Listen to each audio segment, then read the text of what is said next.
Will ya? Somebody's going to get wet. Huh? Somebody's going to get wet. Hey guys, we're going to have fresh lobster after the game. Fantastic. Does it taste like hot dogs? Tastes like hot dogs. Okay. Tell him he's got nice hair. Nice hair.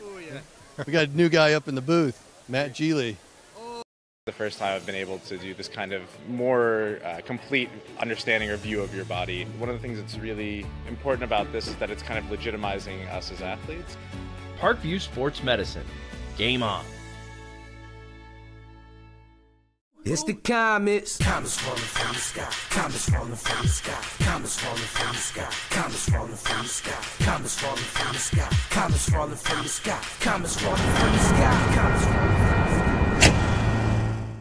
Blood flow restriction training is a new treatment technique we're using at Parkview Sports Medicine that helps us stay on the cutting edge. This type of training is not only new to Parkview Sports Medicine, but in physical therapy as a whole.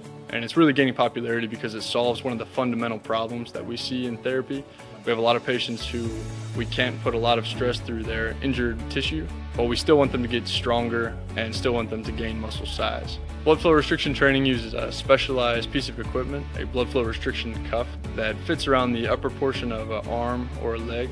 Doing that, then it partially restricts, but not totally occludes the blood flow going to the limb. I thought it was gonna hurt, and it does kind of feel weird, but doesn't hurt or anything. I just didn't really know what to expect. Well, you put it on and then you have to lay down and let it calibrate, and it gets tighter and tighter and tighter. And then after that, get in your position to do your workout and then press the inflate button and it'll squeeze your leg or your arm. What the research is telling us about training with blood flow restriction is that the buildup of the lactic acid and the metabolic stress that we're putting on these tissues helps you gain strength and muscle size, similar to that of training at high intensity. Compared to a normal workout, the burn comes within the third rep, and then the 30-second break in between, there's no recovery. I can see the difference and feel the difference. It feels a lot more effective than just doing normal exercises. Blood flow restriction training is the perfect tool to solve that fundamental problem. But this is something that you don't see everywhere, and you don't see very many places in Indiana at all. Parkview Sports Medicine. Game on.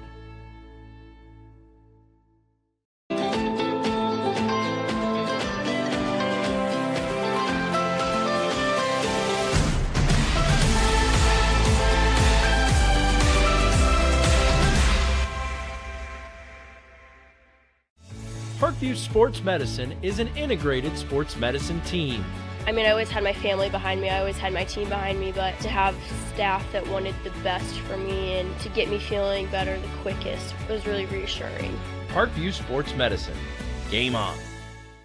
The Kelly Automotive Group is simple, transparent, reliable. Simple. Our customer specialists make buying a car easy and fun. Transparent. Our price listed is the best price. No hassle, no gimmicks. Reliable. Buy with confidence and peace of mind. We work hard to ensure the best value however you shop. Choose from over 60 vehicles under $10,000. Visit drivekelly.com. The Kelly Automotive Group. Simple, transparent, reliable. Parkview Sports Medicine is an integrated sports medicine team. We're treating injuries when and where they happen and working to prevent them before they do.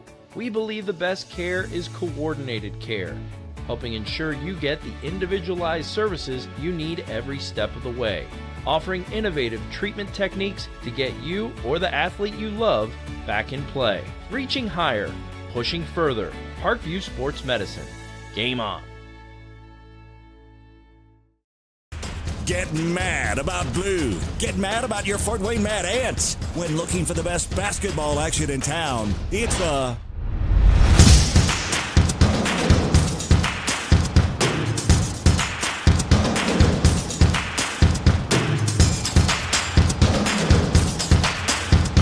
Go to FortWayneMadAnts.com for the complete game schedule. See your Fort Wayne Mad Ants in action.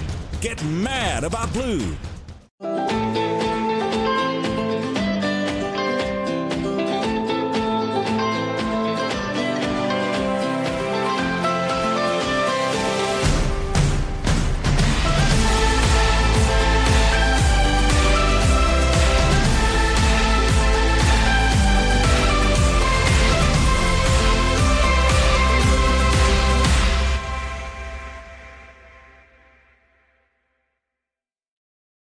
Parkview Sports Medicine, especially since I've been a pro, has been a place where my game has really been able to develop in multiple facets. Injury prevention, maintenance, physical therapy, weightlifting, agility work, all the things that I need to do in order to have an NBA body. This is the place for me to go when I come back home and I need to get a workout in.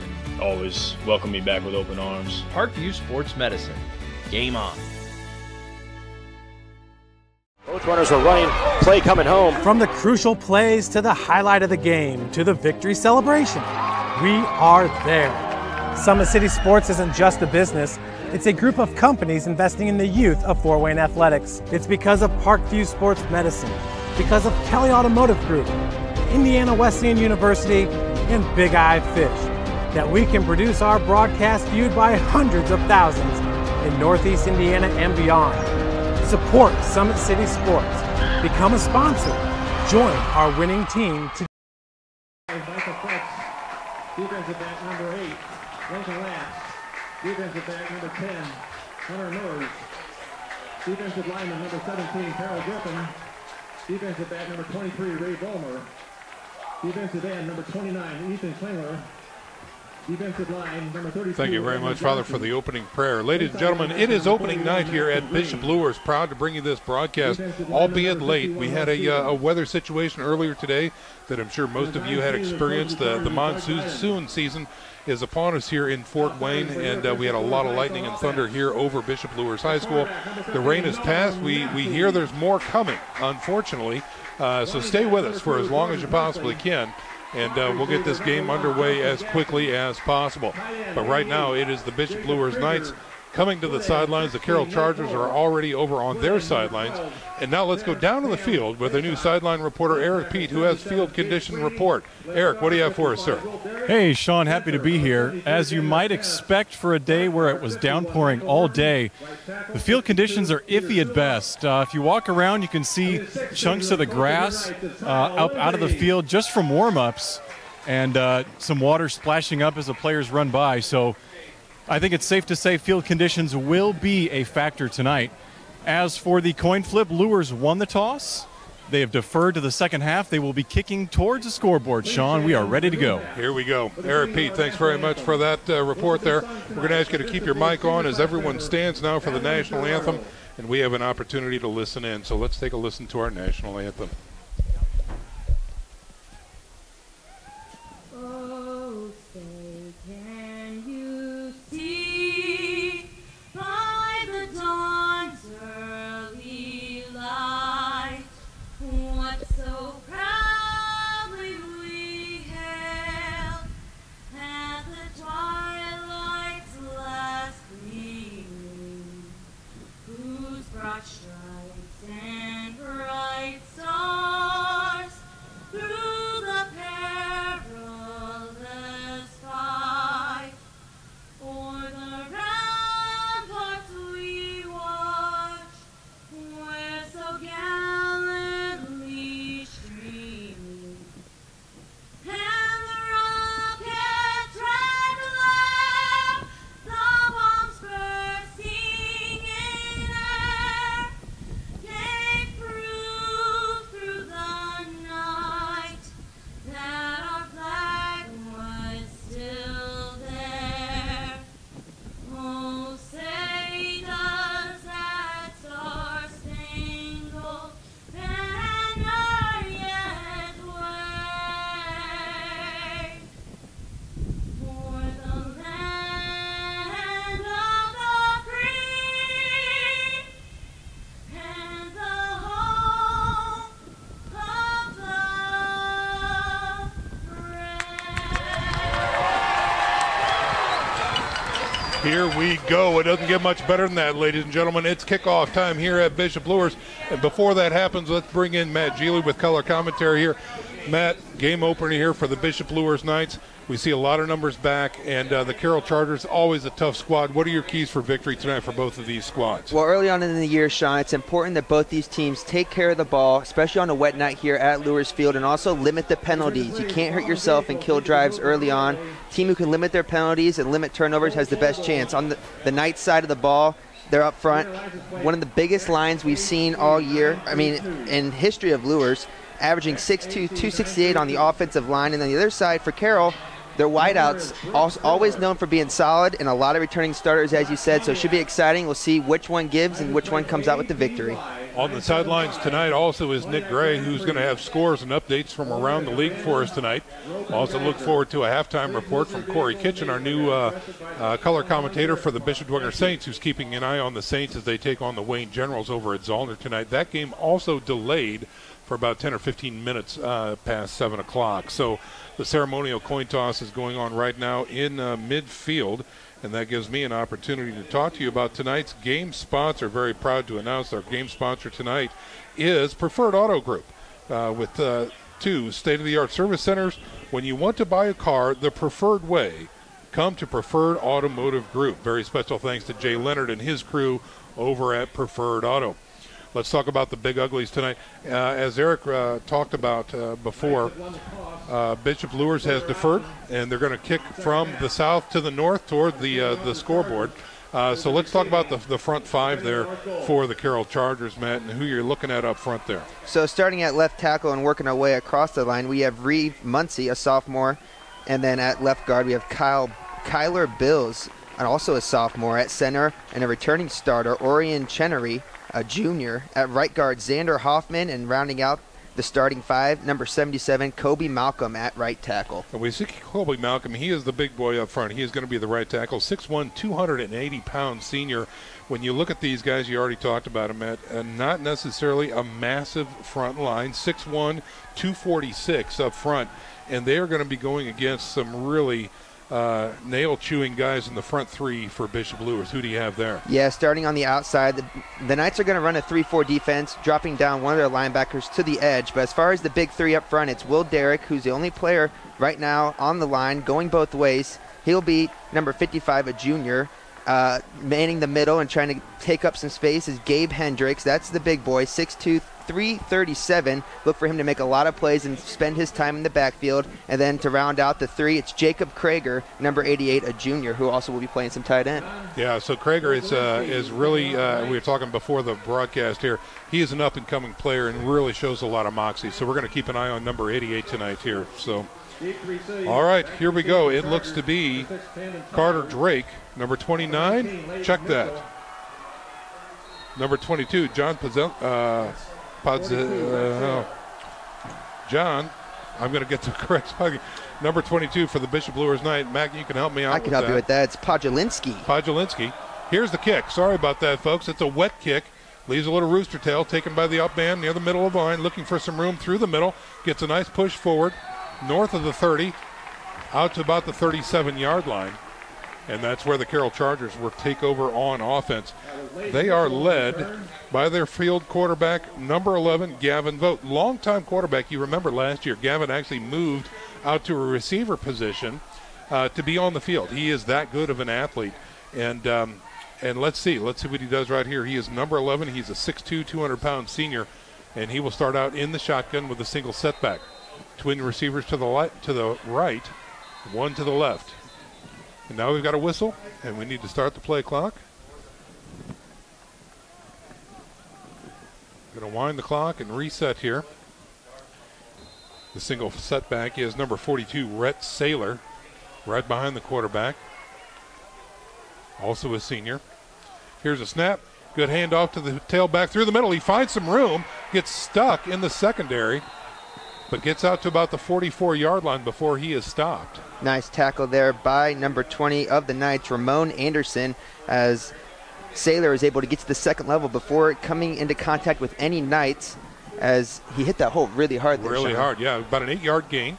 So we'll call that 2nd and 2 coming up for Carroll near midfield. Here's a snap, same formation. Oh, a little trip this time. He's got the ball. He's in trouble. He's trying to find some room, trying to dance out of it. He's sacked. He goes down as Vogt couldn't make a handoff. It looked like, Matt, they were going to try and end around with the slot receiver coming back, but they just couldn't get it there. Yeah, a broken play there, but right out the gate we see his athletic mobility and able to try to get away from Knight. So it's important they keep that contained like they did just then.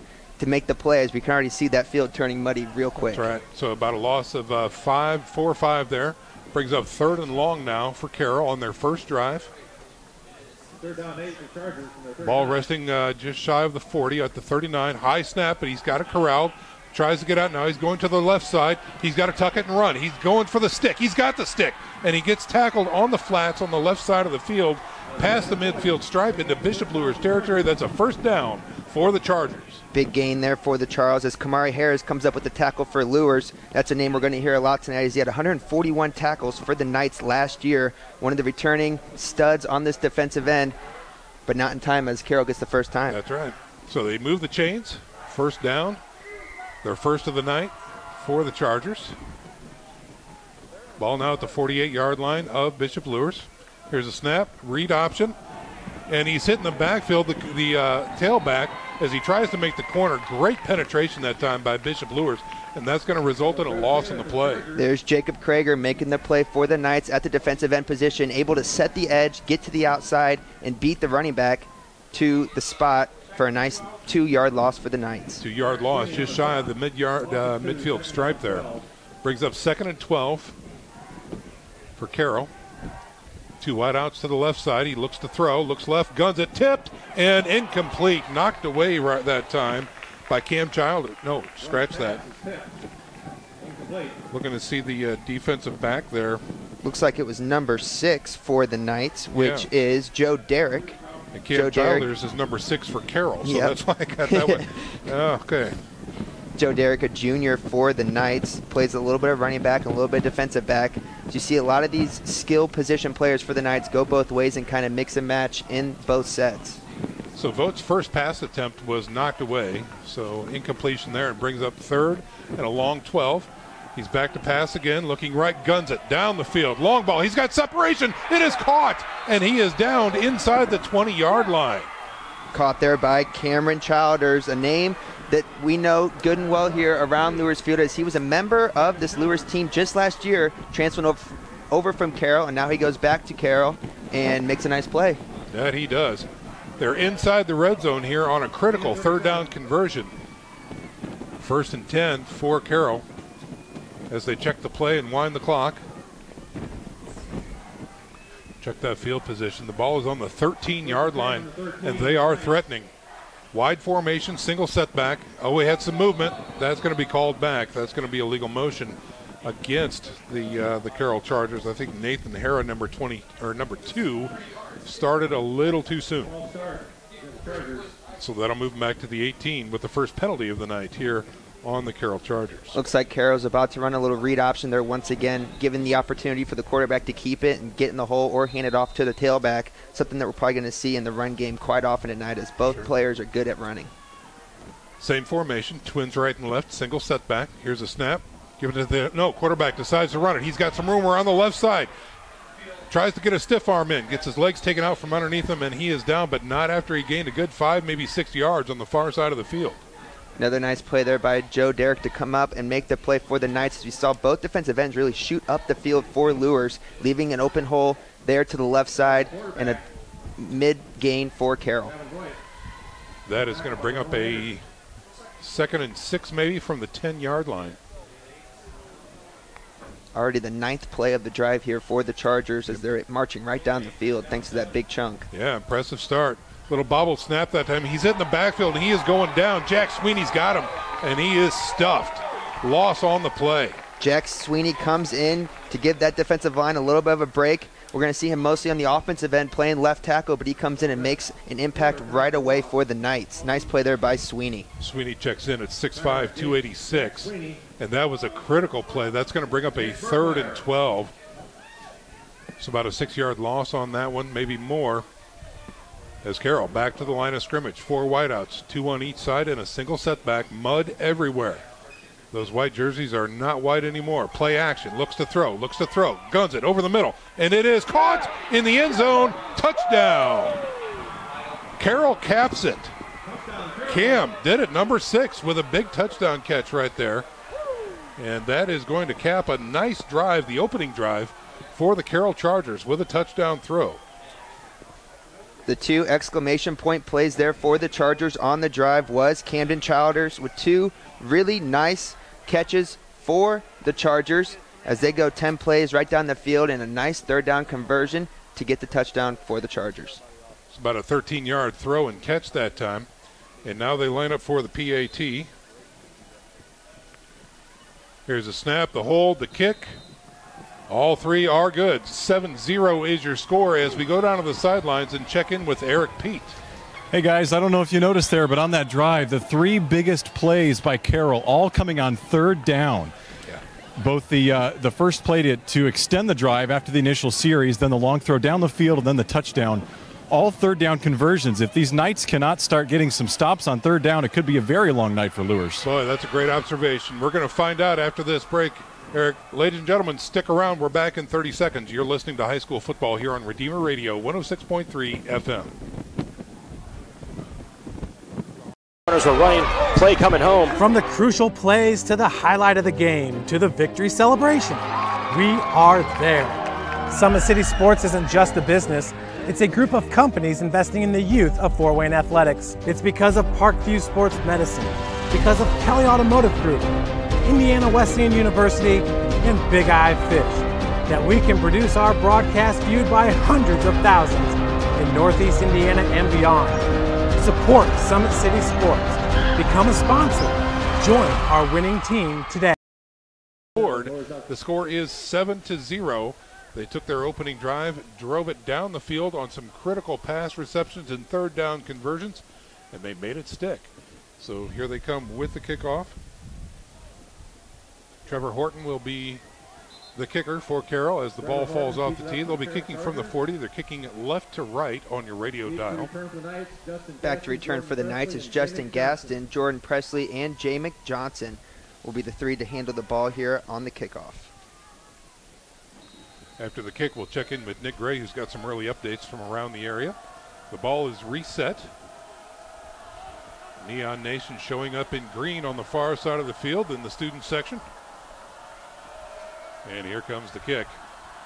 From the 40, end over end kick, driven deep, bobbled, picked up, and now looking for some running room through the middle. He's got some wheels. Look at him go, right through the middle. He's now at the 50. He's into Carroll territory and down at about the 46-yard line. The Knights wearing black with the white numerals tonight, and I think that was Gaston. Yep.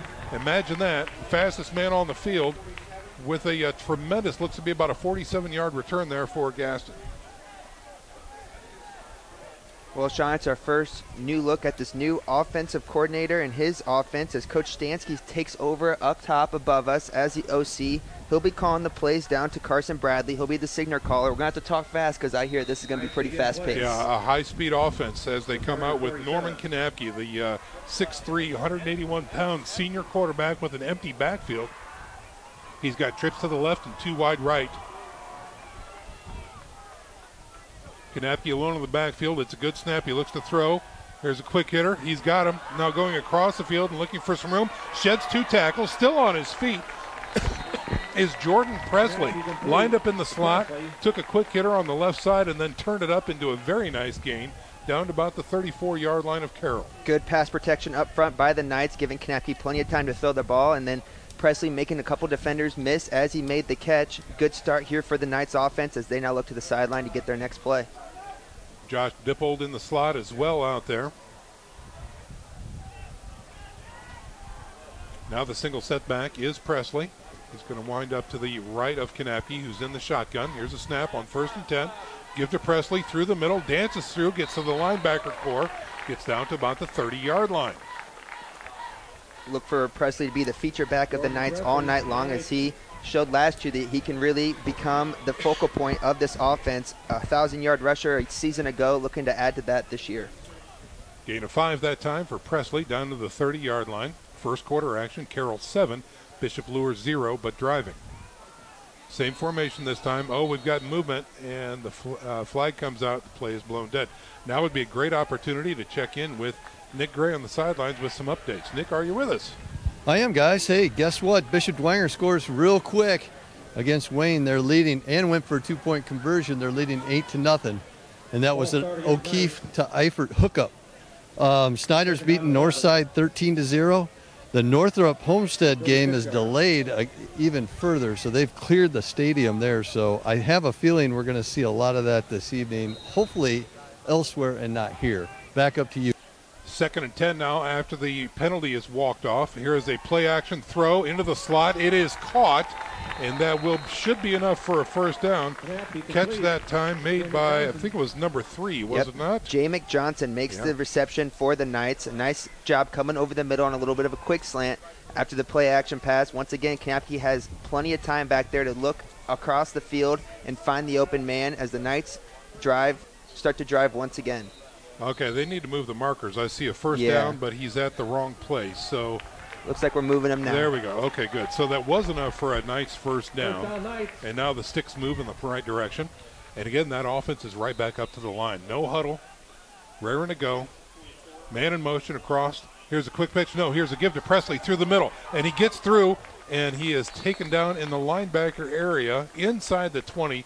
Looks to be about the 16-yard line. Good misdirection there by the Knights as you had J.Mick Johnson coming across and the fake handoff to him and then a handoff to go right up the middle for Jordan Presley, able to get behind the right side of Michael Murphy and Ben Rictanis for a nice gain.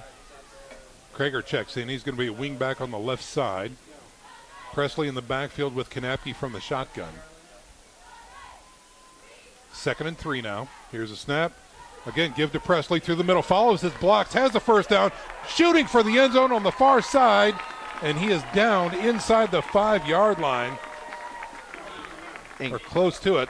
Really impressive double team up front there by Ben Rictanis and Michael Murphy. Once again, that's a hole that I think you and I could have ran through. I think you're right. As Presley gets down and the Knights are in the red zone. 6:25 to go here in the first quarter.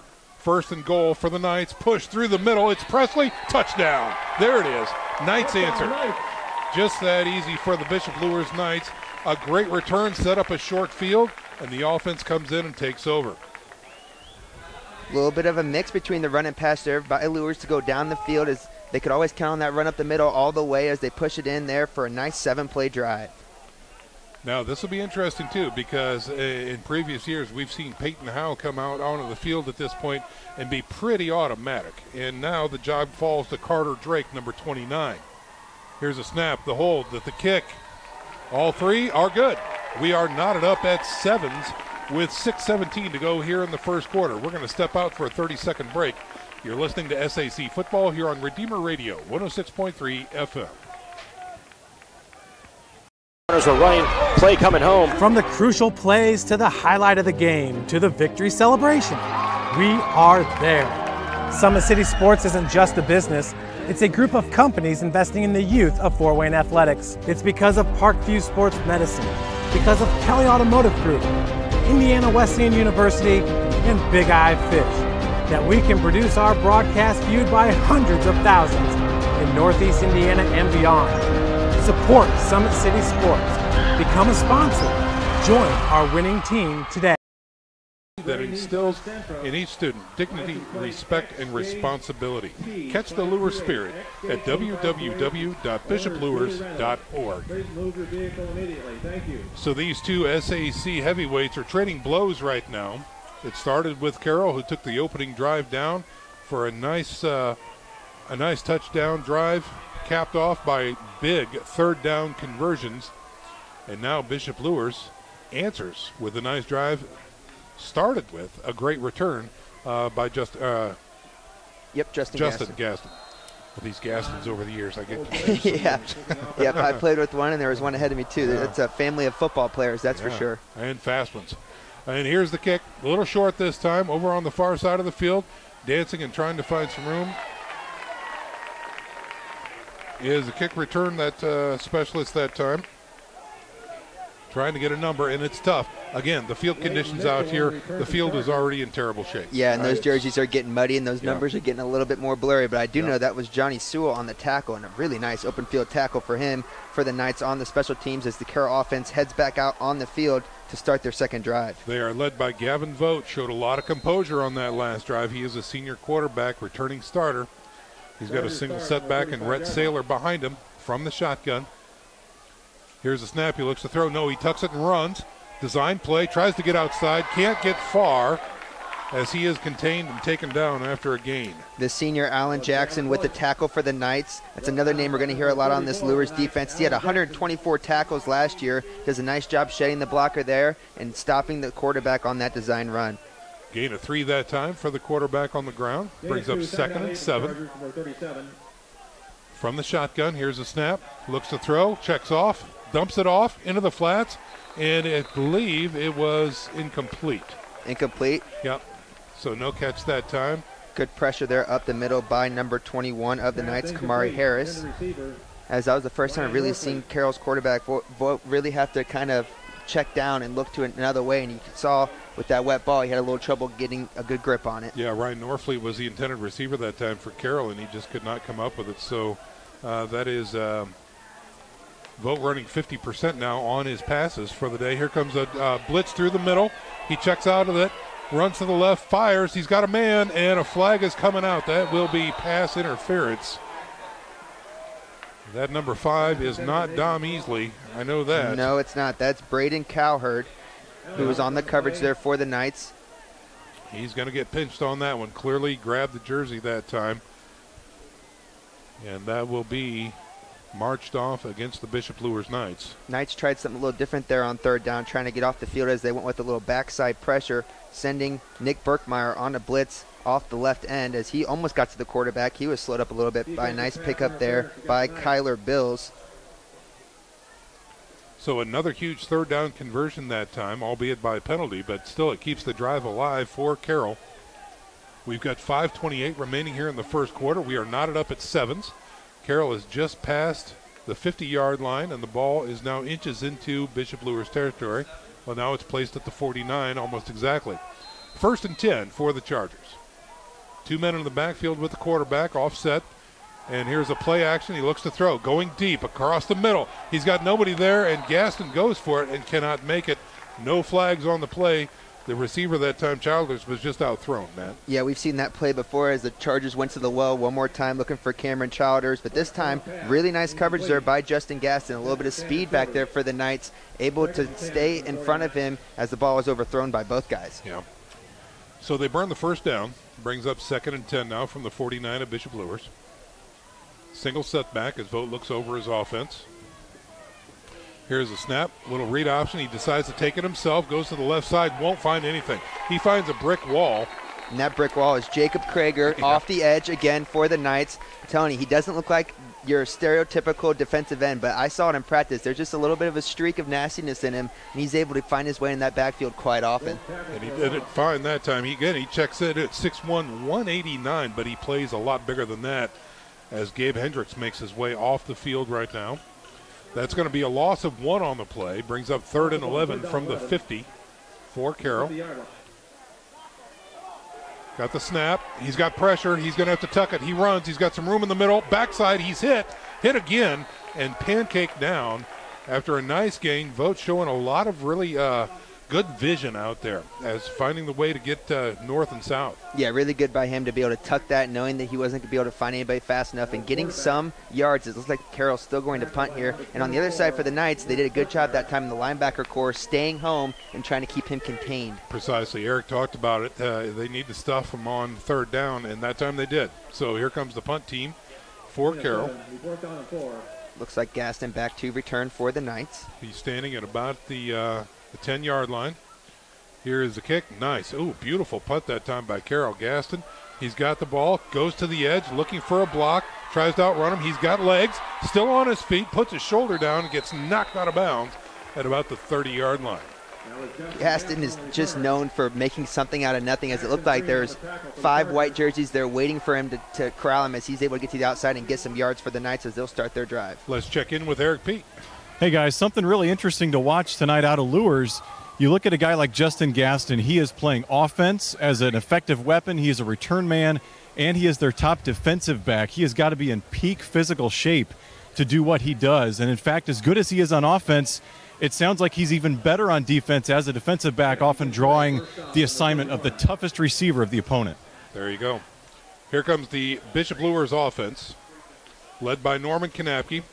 Here's a quick give to Presley through the middle, finds a little seam, gets stood up, and they're going to whistle that one dead before he hits the ground. And we'll call that a gain of about 4. Well, let's see, gets out to the 35. Gets out to the 35. We'll call that a gain of 4. Brings up a 2nd and 6 now for the Knights. No huddle offense. Very fast-paced here. Presley will be in the backfield with Kanapke as he barks out orders. Gaston will be in the slot to the right. Here's a snap. Blitz shown. Reverse coming. Oh, ball's on the ground. It's loose. And there's a scramble for the ball. Who received it? I think Gaston got it Gaston back. Covered. That they did, but that is a huge loss on the play for Bishop Luers. The run blitz worked that time, man. Yeah, that came from the backside as the Knights were pulling, trying to get out ahead of it. It looked like a tray left as they bring their 2 offensive linemen across the field to try to lead block. But when you do that, you leave the backside open. And if it takes a while for the play to develop, you see what happens. They get a little seepage there on the backside. And a bit him right in the tail feathers that time. It's going to bring up 3rd and 20 now with 2:50 to go here in the first quarter. We are knotted up at 7s. Bishop Luers with the ball, moving right to left on your radio dial. Kanapke looking over to the sidelines on 3rd and forever. Presley in the backfield with him. 2 wideouts left, 2 right. Here's the snap. Play action. No, it's a draw. Nowhere. Ball again on the ground. Kanapke has to dive for it. It's still loose. Carroll might have gotten this one. Yeah, Kanapke tried to roll on the ball, but I think when he hit the ground, that ball squirted away from him once again. And if I had to guess, I think this is going to go to Carroll, which is going to put them in great field position if it's true. They stop the clock with another huge loss. No, they give it to Bishop Luers. Wow. What a saving turn of events that is as the ball is around the 10-yard line. Yeah, not quite out of hot water yet for the Knights, as now they got to punt out of their own end zone. But a heads-up, smart play there by Kanapke and a gritty play to be able to jump on that ball and try to save it, maybe flip the field. Yeah, wow. So the ball is at the 10-yard line, and the punt team comes on for Bishop Luers. Snapping for the Knights is Grant Brow. A very important situation here. This is one that makes a snap or your knees shake a little bit as you staring at your end zone. So good opportunity here for Brow to hopefully flip the field. Ben Jennings back for the Knights, standing in his own end zone. Gets the ball away. Good-looking punt that time. Fair catch called for in Knights territory. And so the Charger defense comes up big that time and gives their offense a short field to work with as the ball is now resting at about the 37-yard line of Bishop Luers. So their offense will have a tough assignment now, giving Vogt and company a short field. So again, we see the weather conditions and field conditions really giving Bishop Luers fits on that drive. Yeah, it's just one mistake kind of building up on the next, and when you get that far back, I understand on 3rd down there you're so far away just trying to pick up some yards, and unfortunately it bit him a little bit. Vogt in the shotgun for Carroll. Here's a snap. Quarterback keeper this time around the left side. He gets north and south around the end. Falls forward with a gain. Looks to be about 6, maybe 7. They haven't spotted it yet. They'll put it down at the 32-yard line. Gain of 5, maybe 6. Gain of 5, 2nd down 5 for Carroll from Bishop Luers. They line up again. 2 wideouts to the left, 1 wide right on the left hash mark. Here's a snap. Give it to the running back this time. He finds a seam through the middle, cuts it back, still on his feet, gets wrangled down. That is Rhett Saylor on the carry, number 42. And dependent upon forward progress, they might give him the first down. It looks close. Nice run there by Rhett Saylor, the senior for the Chargers. He's able to find a hole up the middle and get a nice gain for Carroll as they go back to what they were doing on that first drive, putting some runs together. Don't be surprised if you see him take a shot here as 3rd and very short, maybe get the run here, but always a deep threat opportunity. It looks like maybe we're going to get a measurement. We've got a timeout on the field. We're under a minute to go here in the first quarter. We're knotted up at 7, but Carroll is threatening. They're facing a 3rd and inches inside the 30-yard line of Bishop Luers. And I think Coach Dinan wants to take a look. Yeah, I think he's – it looks like now we're just – Oh, they're giving him the first down. Not even going to measure it. We're just going to move those chains and first down for the Chargers. What a deal. Okay, 1st and 10 now for the Carroll Chargers. First down Chargers, line 27. Ball is resting at the 27-yard line of Bishop Luers. Again, miscues on offense led to a short punt and a short field for Carroll. And now can they capitalize? 1st and 10 from the 27-yard line of Luers. Here's a snap. Quarterback keeper tries to find his way through the middle. Won't get much there. Tried to bounce it outside and really not much more. Falls forward for a few. Jack Sweeney was the first one in there for the Knights, and then he was helped by a band of brothers as a bunch of Knights jumped on top to stop him just after a 3-yard gain. 2nd and 7 coming up. Ball resting just inside the 25-yard line. Pick up a 3, 2nd down 7, and the 24. Vogt from the shotgun. Looks to throw left. Oh, he's got pressure. Ball.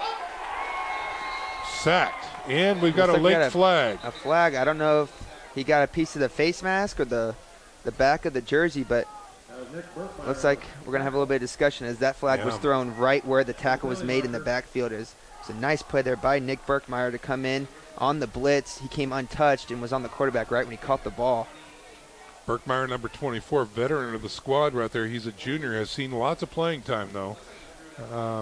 We've got a personal foul against Carroll. Looks like a hold, maybe. Nope. What? He's doing a little bit of a dance out there for us right now. That was Luers, a hold. Yeah, not a personal foul. It was a hold, and Luers declined the penalty, so taking the sack. So it is going to be 3rd down here for the Knights. Maybe if we move. Yep. Here it comes. Here we go. Let's move the stick back. Yep. And get an accurate measurement. The ball seems to be at the 30-yard line, so that'll be a loss of 7. And that's going to do it for the first quarter. Okay, so the whistle blows. They're going to swap sides, and we're going to step out for a 1-minute break. 7-7 is your score here at the end of 1 at Bishop Luers High School. Tonight it's the Carroll Chargers taking on the Bishop Luers Knights. Stick around, folks. We're back in 1 minute. You're listening to SAC Football on Redeemer Radio, 106.3 FM.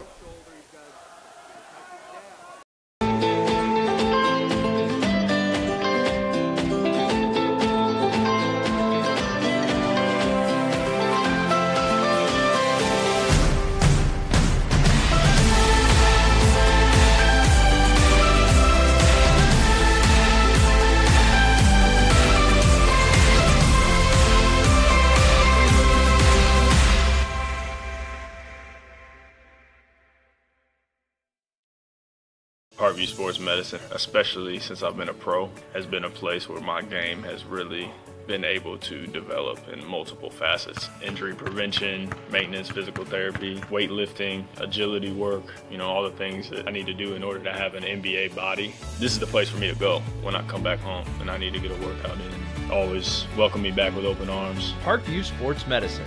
Game on.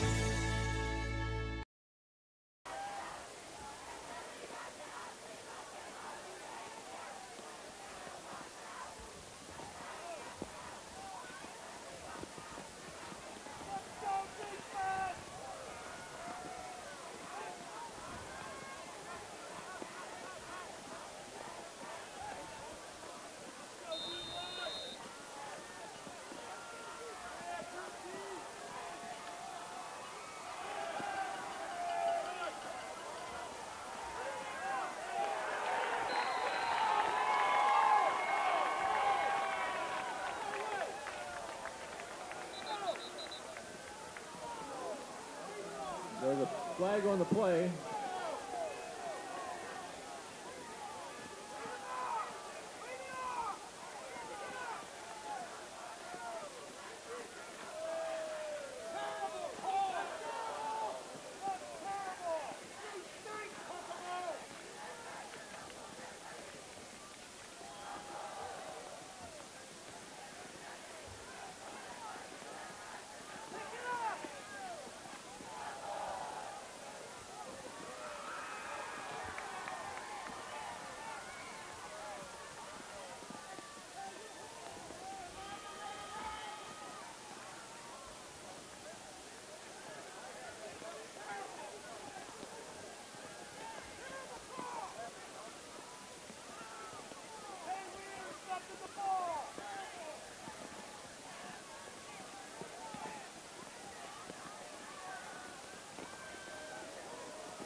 Defensive pass interference against the Knights.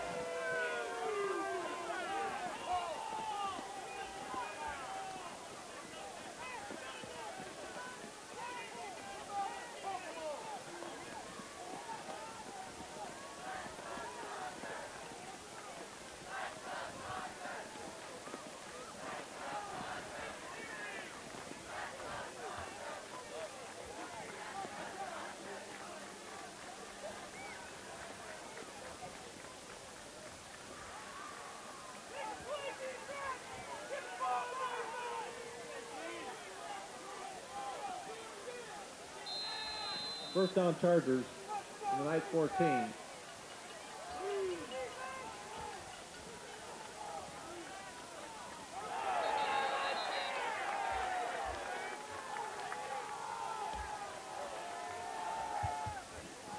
Ball start against Carroll. 5-yard penalty to be assessed. Remains first down. Back to the 19-yard line.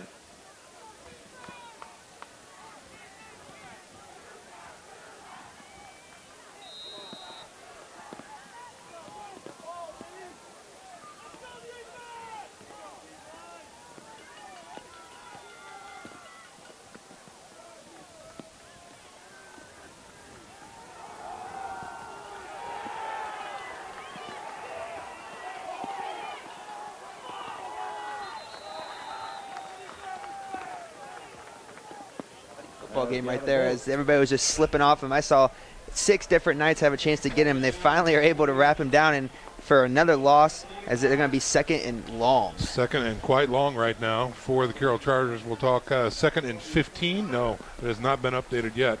That's more than 15. Looks to be about second and 20, maybe 22 for the Carroll Chargers.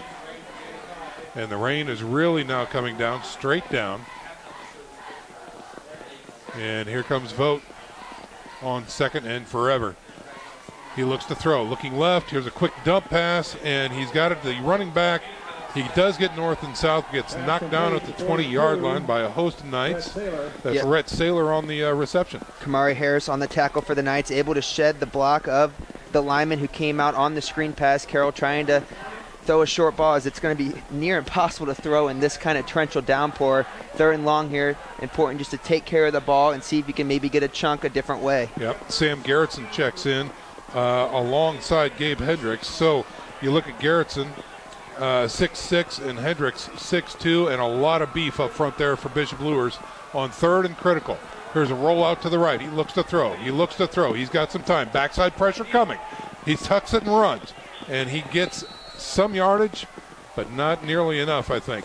Backside pressure courtesy of Braden Cowherd coming off the backside and making him have to tuck it and try to run as he's going to be about 4th and 10 for the Chargers. Interesting decision here. I don't know if you can kick in this weather, and I don't know if you can throw in this weather. That's a great question, and that's why the coaches make the big bucks. Yeah. Looks like the offense is staying on the field here, so they're going to go for it on 4th down. Yeah, I think they're too close. The ball is inside the 20 at the 15-yard line. You got to try and do something here, at least to maintain possession or punch one in. 2 wideouts to the right, 1 wide left, and a single setback as Vogt in pouring rain now gets the snap. Looks right, looks over the middle, flows right, throws right, dives for it, and incomplete. And that is going to kill the drive for the Carroll Chargers. That wide receiver was wide open there on the right side, but as soon as he came out of his break, he slipped and fell, and then he tried to get back up to his feet and dive for the ball, but at that point it was too late, and the Knights take over on downs. Let's check in with Eric Pete. Boy, I am anything but dry down here, but still having a good time. Hey, guys, it was almost surprising to see Vogt throwing, at least looking to throw on a couple of consecutive plays there, maybe trying to keep the Knights off balance, but either way, it is coming down like it is not all night, as Matt said. And think about last week in the scrimmage, they got a little bit of experience playing in the rain, but it was nothing like this, Sean. Yeah, no, you're exactly right. I was there, Eric, and it was nothing like this. We can hear it bouncing off the track down there where you're standing. So here come the Knights on offense now. 1st and 10, here's a quick give right up the gut. And we'll see how far Presley gets with this one, taking tacklers with him. Nice power run that time. It looks to be about a gain close to 5 yards, maybe 4. So far, the Knights' offensive line of Sweeney, Derrick, Rectanis, Murphy, and Suloff have been able to get about 5 yards a chunk every time they hand the ball off, which is really nice. Look for Luers to try to really keep control of the ball this possession, as they had 2 fumbles last possession, 2 hands-on, as this rain is really coming down. Second quarter action, 9 minutes to go in the first half. We're tied up at 7. Luers with the ball, moving left to right on your radio dial. Ball resting at the 17-yard line. 2nd and 6 now. Here's a snap. Give to the tailback. He's got room through the middle. He's flying. He's got the first down. Spins out of a tackle. Cannot get out of another one.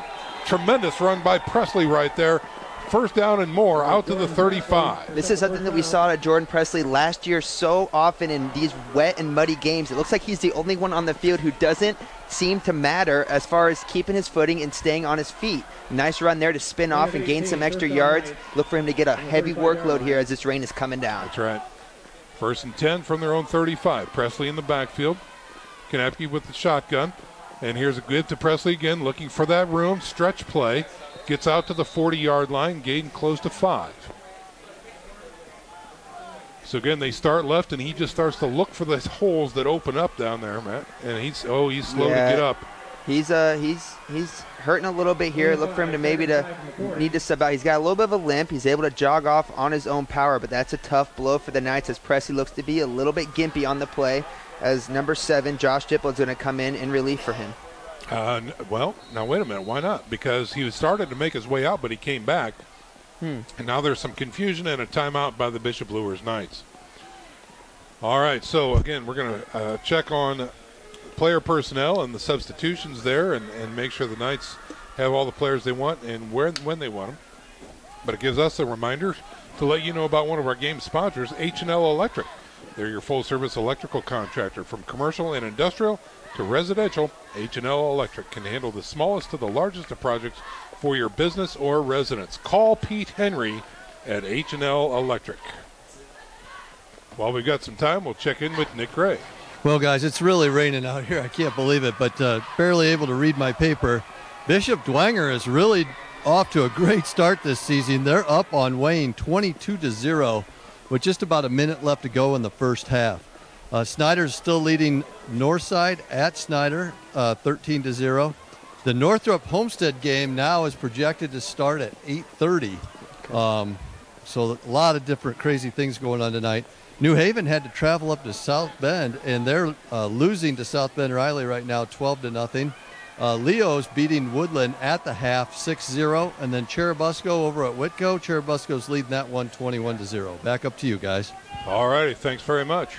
It'll be interesting to hear more about that 22-0 score, Bishop Dwenger over Wayne, as Corey Kitchen will call in during our halftime show. He's got eyes and ears out there at the game, and we'll get a report from him. We'll be with the Saints next week as they take on Northside.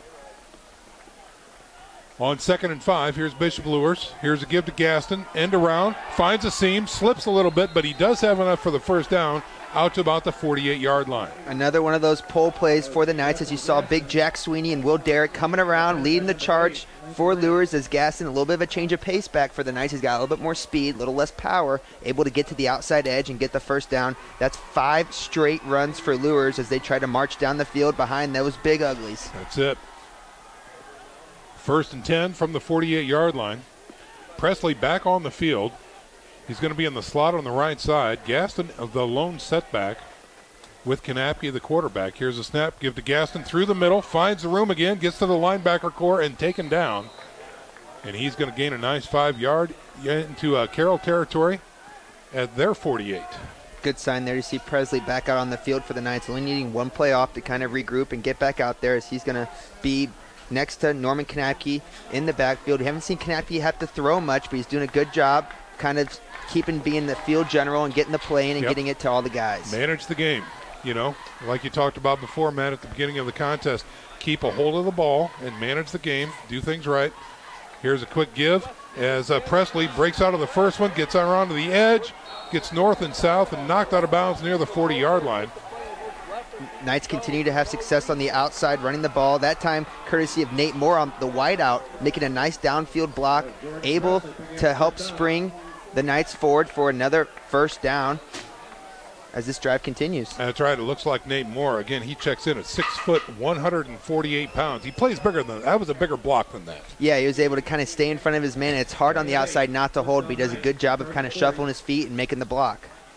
Trips now to the left side. As the rain subsides just a little bit, we can actually see the field now. And here's a rollout pass. Kanapke throws to the flats. It is caught. Not much of a gain that time. The intended receiver was J. McJohnson. Made the catch, but really no gain. really trying to give credit for that open field tackle for one of those Chargers out there, but whoever it is has been busy because his jersey is not even close to white anymore, and it's impossible to see his number. But nonetheless, good open field tackle there by the Chargers as the Knights had their first bit of adversity on the drive. 2nd and 10 now for the Knights. Kanapke in the shotgun with a single setback. Trips to the right now. Low snap, and they give it off to the tailback, and he goes nowhere. He hits a wall in the backfield. That's going to be a tackle for loss. Was that Presley? Yeah, I believe it was. It was Presley, yeah, on the carry that time. And that's going to be a loss of, call that a loss of 2. Nice job there by Kanapke to catch the ball and kind of try to hand it off, even though it was a botch play. And really, we got to give credit to Ben Rectanis so far tonight. As a former center, there's no worse feeling than trying to snap the ball in this kind of weather. You lose sleep over it the night before. So far, he's done a good job. Only a sophomore out there for the Knights, able to kind of handle it and try to see if he can bounce back here real quick. 12 yards to go here for the Knights. Here's a snap. Kanapke looks to throw, guns it down the left side. Long pass. Oh, off the hands of the intended receiver. I believe that was Cam Hedgecock that time. He's a sophomore, 5'10", 155. He had his man beat, Matt. Yeah, he had a step on him, but a nice job there kind of making up for it. At the corner position was Ray Vollmer, able to kind of stick his hand there at the last second. I don't know if he got a piece of the ball or not, but Hedgecock definitely had him beat. He disrupted it, I think. Whether he got fingers on it or not, Hedgecock couldn't handle it, and that's going to bring up 4th and 12 now for the Knights with 5:25 remaining here in the first half. Carroll looking to get the ball back. Can they make a charge here at the waning minutes of the first half? Let's find out. Ben Jennings in for the punt. Little low snap, gets a leg into it. High kick, not very deep. And fair catch called for by Carroll near the 19-yard line, and that's where they will take over. No return on the play. So here comes Carroll on offense. Again, they're led by Gavin Vogt. Rhett Saylor in the backfield. His playmakers on the outside, Leighton Mitchell, Nathan Hara, James Hall, and Cam Childers. 5 minutes to go. Plenty of time here. Now they are taking over. It looks like they're going to spot it at the 18-yard line. And let's see. We're knotted up at 7s here in the first half. It's been back and forth. And really, after the first 2 drives, it's kind of stalled. Yeah, I mean, we had back-to-back touchdowns to start. Then we had punt, turnover on downs, and punt. So as that rain starts to pick up, we see less and less offense going forward. Here's a run through the middle. Rectanis had his Gabe Hendricks had his hand on the jersey and tried to pull that running back and was able to limit that gain.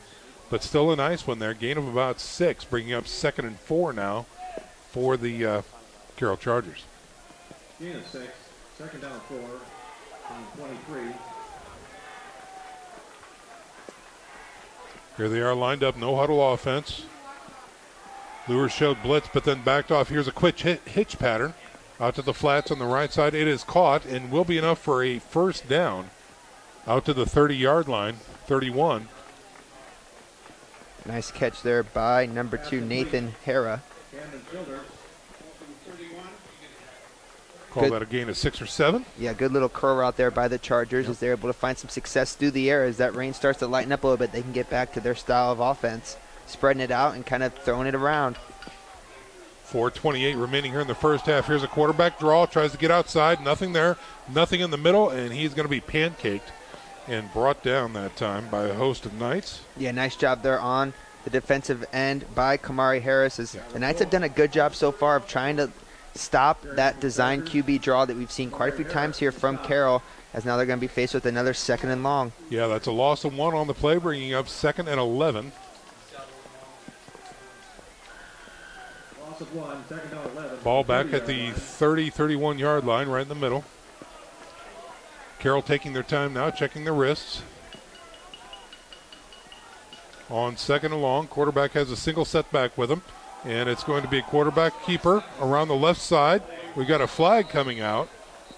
That one was thrown by the referee on the Luers sideline as he's signaling a hold to the head official. So we'll get the call here officially, but it looks like it's going to be a hold against Carroll. Yeah, I think when the backside guard or tackle pulls like that and tries to contain, that's when you get a lot of those. So that one will go against the Carroll Chargers. And instead of facing 2nd and 11, or actually it would have been about 3rd and 7 after that gain, they will move them back 10, it looks like. You're going to put it about the 22-yard line? Yep, I agree with that. Yep, repeat 2nd down. So they need to get out to the 41, 42-yard line. So we'll call this 2nd and 19 now. That really hurts a drive there when you get that holding penalty. Now you got 2nd and a long way, but the important thing here as an offense is don't try to get all back here on one play. You got 2 plays here. Maybe try to cut it in half and just get a nice chunk of it. The Knights are going to try to stop him. Vogt rolls out to the left, quick throw out to the flats. He's got his man. It's it, and a quick hit. Nice open field tackle that time, stopping the drive.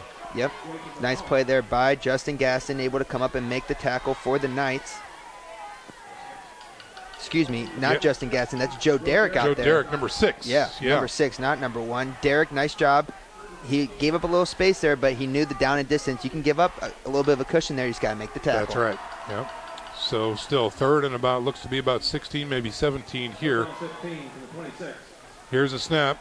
Steps into the pocket, guns it over the middle, in and out of the hands of his intended receiver, and incomplete. Looking for Cameron Childers there down the field, and he was open. I don't know if he was going to get enough of the 1st down, but it was going to be close, but it goes through his hands, and the Chargers are going to have to punt. Yeah, Vogt put some mustard on that ball, and it went right through his hands. And, again, with the slick conditions out there, you can't blame the kid, but the ball was on target as well. So, anyway, they reset the ball. 4th and long now for Carroll, and the punt team comes on. We've got 2 minutes and 47 seconds left, and if a good return happens here for Bishop Luers, they could have a short field. Gaston is standing back at his own 42-yard line. Here is the kick. It's a high kick, no spin, and it hits a puddle and basically dies right there, and a short field ensues. They mark it at the 45-yard line. So 55 yards to go for the Bishop Luers Knights with 2 minutes and 40 seconds remaining here in the first half. Can Norman Kanapke and company turn it into points? Let's find out here on this drive. Knights were all run last possession, as they did it 6 times in a row. They ran that ball, and they were able to get some success down the field, but then it kind of came to a stall with a chance here to maybe put some points on the board before half. Big drive here for Luers. Well, one of the things that I noticed on that drive, they stopped running. Yep. And they went to the passing attack, and it didn't treat them well. So maybe they learned some interesting things there. 1st and 10 for the Knights from the 46-yard line.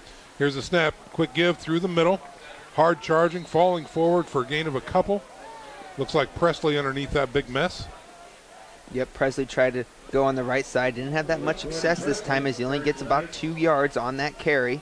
Nice job there on the outside. Game to 2nd down 8 from the 48. Looks like it was Wes Stevens on the tackle for the Chargers. Nice job to kind of stay home at the defensive end and make the play. 2nd and 8 now for Bishop Luers. It's a give around the left side, hit in the backfield, trying to spin out of it and finding nothing is Jordan Presley that time. Good penetration by Carroll defense. Yeah, Carroll did not bite on the fake as Kanapke handed off and tried to fake a bubble route. Little pass down here to the right side. Presley kept it. No yards on the gain, and now it's going to be 3rd and long for the Knights. First time we've seen him 3rd and long all day. Yeah. Krager checks out for the Knights. Gaston's going to be slot to the right side, along with Nate Moore on the right. Single setback is Presley. Here's a snap. Blitz through the middle, quick throw. Oh, nearly picked, but incomplete. The defender for Carroll slapping the ground there. He had it. It was in my midst, but he couldn't bring it in. And that's going to burn the down. So Luers cannot capitalize on the short field, and will have to punt the ball away.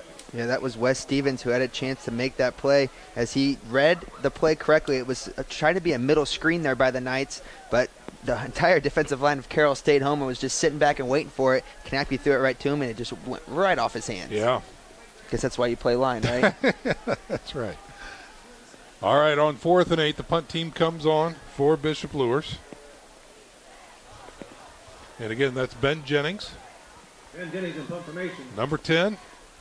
Kicks this one away. Oh, nice spinning kick that time by Jennings. Fair catch called for and caught near the 22, 23-yard line.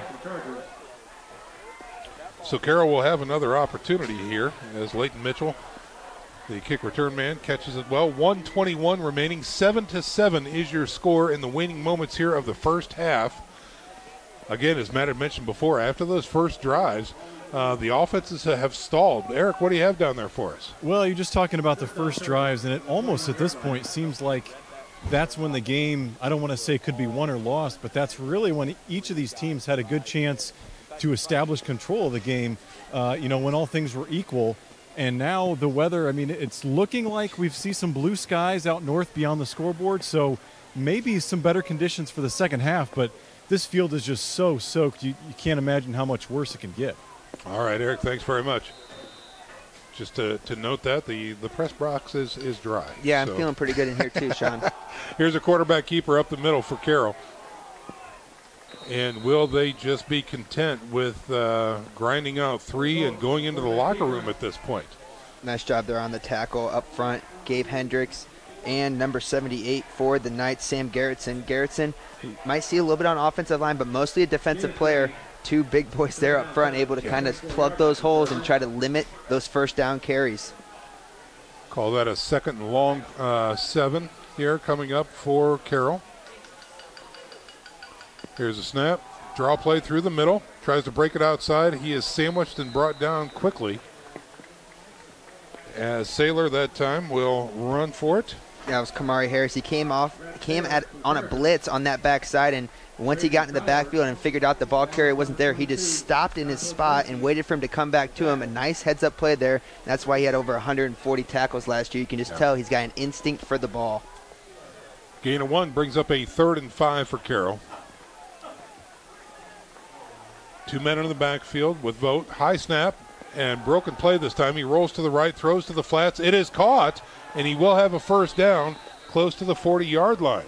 Good little pitch and catch there by the Chargers, able to move those chains, and once again, not be able to get off the field for Luers as Carroll is able to kind of move their way towards midfield as time is starting to wind down. Yeah, we got about 4.8 seconds and a timeout on the field here. I believe Carroll called that.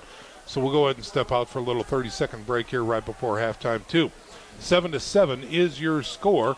You're listening to high school football on Redeemer Radio, 106.3 FM.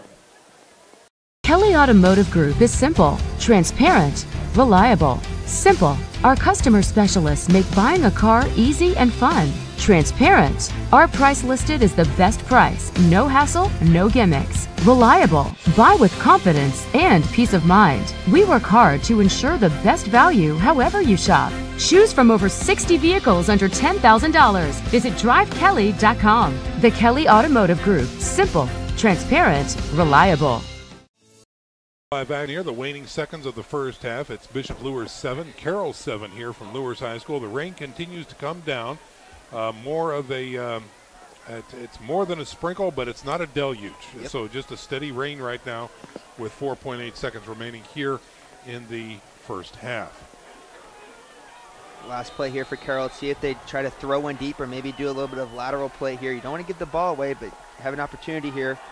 He rolls to the right, throws to the sidelines, gets out of bounds, stops the clock with a half a tick left on the clock. So we'll call that a gain of 5, maybe 6, and he's right at the 45-yard line. Honest scorekeeper here at Luers Field, kind of giving the away team the benefit of the doubt. They're giving them one more crack at it. Chargers now 2nd and 5. Still a long way to go as they're on their own 45, but maybe you see how far your quarterback can throw it now. That's right. Knights are playing forward with a bunch of defenders way back. Yeah, they got a 3-man shell in the back, 4 linebackers. Here's a snap, quarterback draw through the middle. He's got the first down, and that's going to do it. He gets across the midfield stripe down to about the 46. Gain of 9 that time for the quarterback, and that's going to do it for your first half, ladies and gentlemen. The score, 7-7. Bishop Luers and Carroll at halftime. Stick around, folks. Our halftime presentation is coming up. I think Eric might be able to get with Coach Lindsay before he gets into the locker room. Okay, he's got him, so we're going to go ahead and send it down to the sidelines and talk to Eric. What do you have?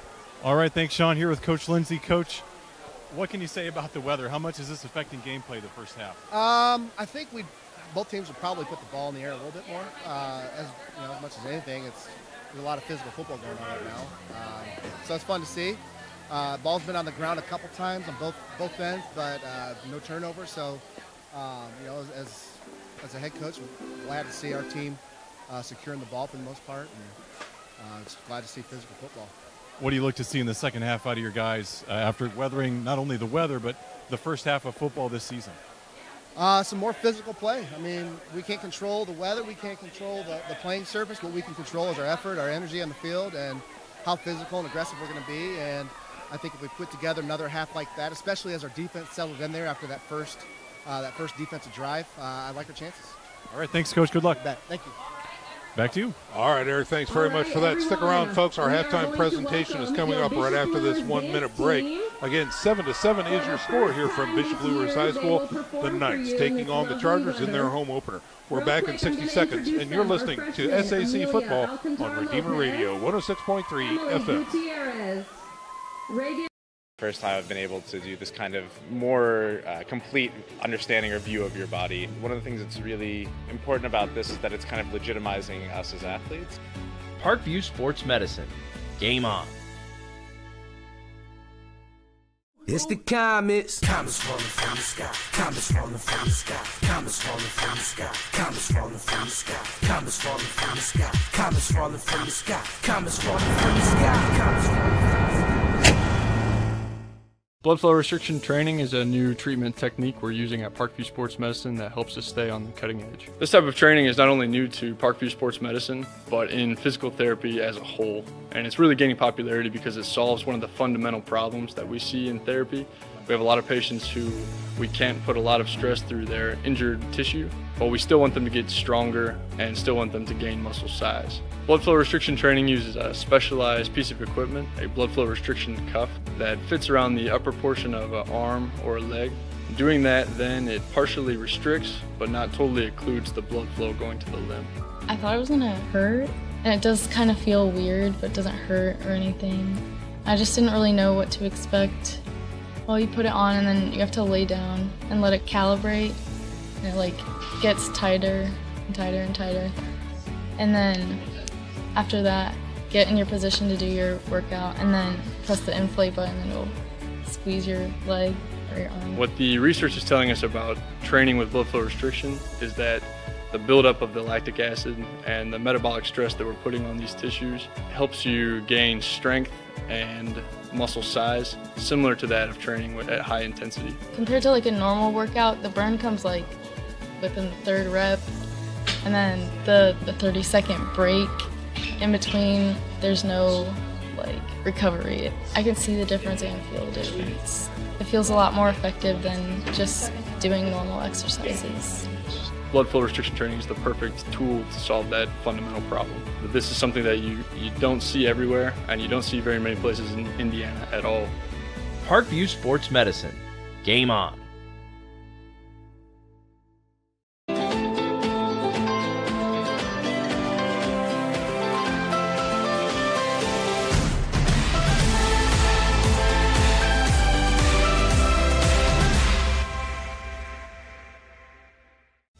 Parkview Sports Medicine is an integrated sports medicine team. I mean, I always had my family behind me, I always had my team behind me, but to have staff that wanted the best for me and to get me feeling better the quickest was really reassuring. Parkview Sports Medicine. Game on. The Kelly Automotive Group is simple, transparent, reliable. Simple. Our customer specialists make buying a car easy and fun. Transparent. Our price listed is the best price. No hassle, no gimmicks. Reliable. Buy with confidence and peace of mind. We work hard to ensure the best value however you shop. Choose from over 60 vehicles under $10,000. Visit drivekelly.com. The Kelly Automotive Group. Simple, transparent, reliable. Parkview Sports Medicine is an integrated sports medicine team. We're treating injuries when and where they happen, and working to prevent them before they do. We believe the best care is coordinated care, helping ensure you get the individualized services you need every step of the way. offering innovative treatment techniques to get you or the athlete you love back in play. Reaching higher, pushing further. Parkview Sports Medicine. Game on. Get mad about blue. Get mad about your Fort Wayne Mad Ants. When looking for the best basketball action in town, it's the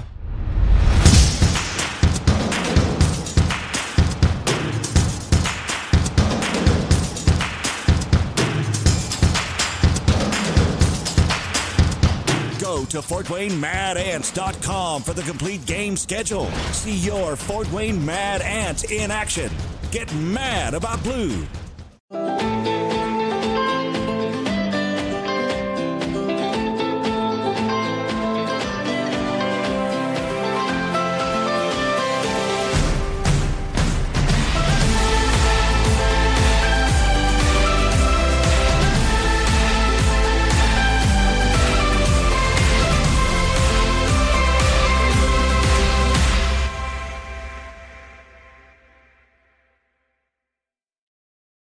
Parkview Sports Medicine, especially since I've been a pro, has been a place where my game has really been able to develop in multiple facets. Injury prevention, maintenance, physical therapy, weightlifting, agility work, all the things that I need to do in order to have an NBA body. This is the place for me to go when I come back home and I need to get a workout in. Always welcome me back with open arms. Parkview Sports Medicine. Game on. Both runners are running, play coming home. From the crucial plays to the highlight of the game to the victory celebration, we are there. Summit City Sports isn't just a business, it's a group of companies investing in the youth of Fort Wayne athletics. It's because of Parkview Sports Medicine, because of Kelly Automotive Group, Indiana Wesleyan University, and Big Eye Fish, that we can produce our broadcast viewed by hundreds of thousands in Northeast Indiana and beyond. Support Summit City Sports. Become a sponsor. Join our winning team today. We come back. Corey Kitchen will be on the line with us, giving us a live update from Zollner Stadium. Stick around, folks. You're listening to SAC Football on Redeemer Radio 106.3 FM. Kelly Automotive Group is simple, transparent, reliable. Simple. Our customer specialists make buying a car easy and fun. Transparent. Our price listed is the best price. No hassle, no gimmicks. Reliable. Buy with confidence and peace of mind. We work hard to ensure the best value however you shop. Choose from over 60 vehicles under $10,000. Visit drivekelly.com. The Kelly Automotive Group. Simple, transparent, reliable. We are back live action here. This is our halftime presentation coming to you live from Bishop Luers High School, where the score is 7-7. The Bishop Luers Knights defending their keep against the Carroll Chargers. Right now, let's introduce the color commentator for the Bishop Dwenger Saints, Corey Kitchen, coming to us live via the phone from Zollner Stadium. Corey, how are you, sir?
Yeah.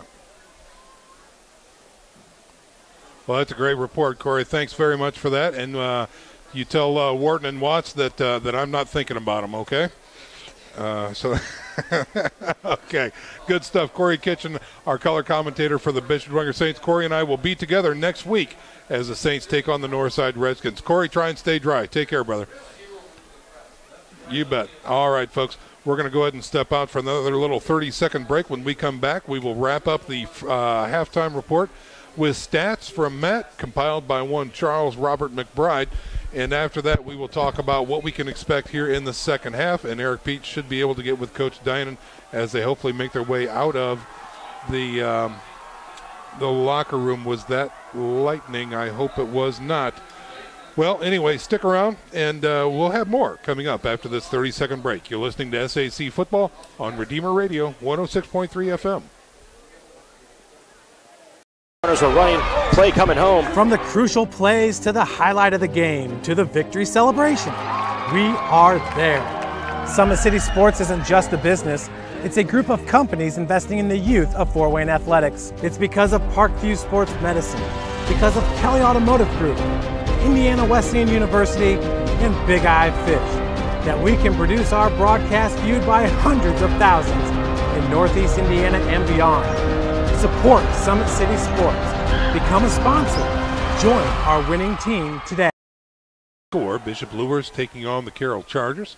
Got one lone Charger trying to work on his kicking game right now. So anyway, let's get the stats. And Matt Geely is with us. So, Matt, what do you have for us? Well, we'll start with the Carroll side. And Gavin Voigt, the quarterback for the Chargers, has been busy tonight. He's 6 of 12 through the air for 68 yards. He also has 14 attempts on the ground for 26 yards. The Knights have done a good job trying to corral him so far.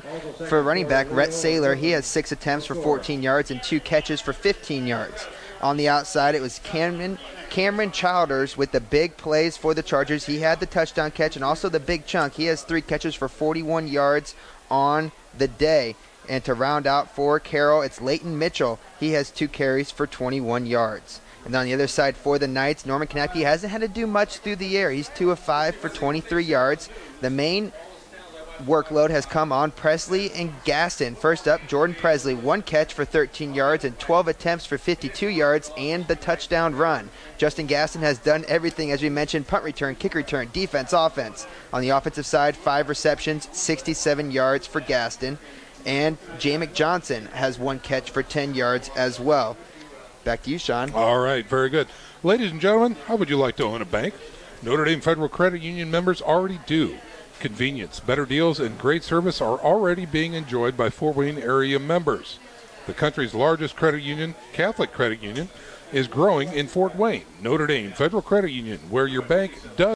Kelly Automotive Group is simple, transparent, reliable. Simple. Our customer specialists make buying a car easy and fun. Transparent. Our price listed is the best price. No hassle, no gimmicks. Reliable. Buy with confidence and peace of mind. We work hard to ensure the best value however you shop. Choose from over 60 vehicles under $10,000. Visit drivekelly.com. The Kelly Automotive Group. Simple, transparent, reliable. Brooks steals it, tips it away to himself. He'll go to the hoop and slam it down. They attack, they get a great shot. Here he comes. And Lucas Craw. Shot hits the post. And the center needs to be the Luke Gibson shot, scores! Rush comes. Oh, almost picked off by Ethan Hoover. And the takedown. It's going to be important this first drive out to, put something together, try to get down the field. Maybe not result in points, but, find some success and help switch that field position and get Carroll back in their own end. You have an opportunity to go down to the sidelines again and talk to one wet Eric Pete. Eric, what do you have for us? Hey, Sean, when you got a second, can you bring down a pair of my dry socks up there? Yeah, I hope you packed more than one. Yeah, I know. Hey, you're talking about Jordan Presley, and obviously it's no surprise he's going to be getting a bulk of the workload here in the second half. Coming into this game, that was really something I was looking forward to seeing because he has got to be licking his chops when he's playing these Carroll Chargers. You remember last year in the season opener, he had 288 yards of offense and 3 touchdowns in his Luers debut against these Carroll Chargers. And if you even look back a year before, as a sophomore for the Homestead Spartans, he had over 200 yards and 5 touchdowns in that game. So no doubt he was looking forward to going against this Charger defense. Thus far, he's had some success, but you see throughout the first half, he's trying to make some cutbacks and they're just slipping because he can't get his footing. And that's kind of been the theme across both sides of the field. So I think if there's any difference, any distance to be put between these two teams, it's going to be whatever team can get the better footing, both in terms of the running backs and their blockers. Well, Eric, you bring up a good point, and I'll let you respond to this too, because his style of running, really, he's not a mutter. He's not really north and south. He wants to make you miss. He is one of the most agile guys out there that we've ever seen run. We can harken back to some guys that used to run for Snyder, or some big power backs that used to run for the Saints, things like that. This guy, he looks for the angles, he looks for the opportunities. He can spit on a dime, and very much like Jalen Smith, if you will, if you've seen him run back in the day for Bishop Luers, he's got the hop step, and these conditions, this field, just they're not letting him do it.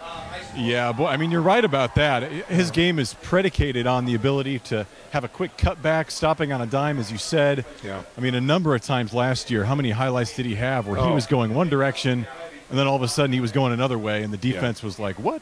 So I don't know. I mean, I think that he's going to have to try to find that footing, but you also risk injury if you're going to be trying to make too many firm plants in the ground when it's just giving away like this. Yeah, I think you're right. He's going to have to play much more conservatively and just take what the field will give him. Yeah. Just out of curiosity, I walked across the field during halftime just to see how it felt, and it was kind of like quicksand, Sean. I mean, when I would take a step, my foot would sink down a few inches into the mud. So I just can't imagine what it's like for these players to be running out there. Yeah. Obviously, they have cleats, but that can only do so much. Yeah, you're right. Absolutely. Great observation tonight, Eric. Thanks very much. We'll look forward to talking to you again in the second half. And if you had an opportunity, I know time is kind of short to get some words from Coach Dinan or not. I don't know if you have time, but maybe not. If you can, that would be fantastic.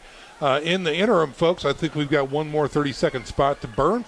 So we're going to go ahead and do that and talk to one of our advertisers. So stick around. When we come back, third quarter action coming up right after this 30-second break. You're listening to SAC Football on Redeemer Radio, 106.3 FM.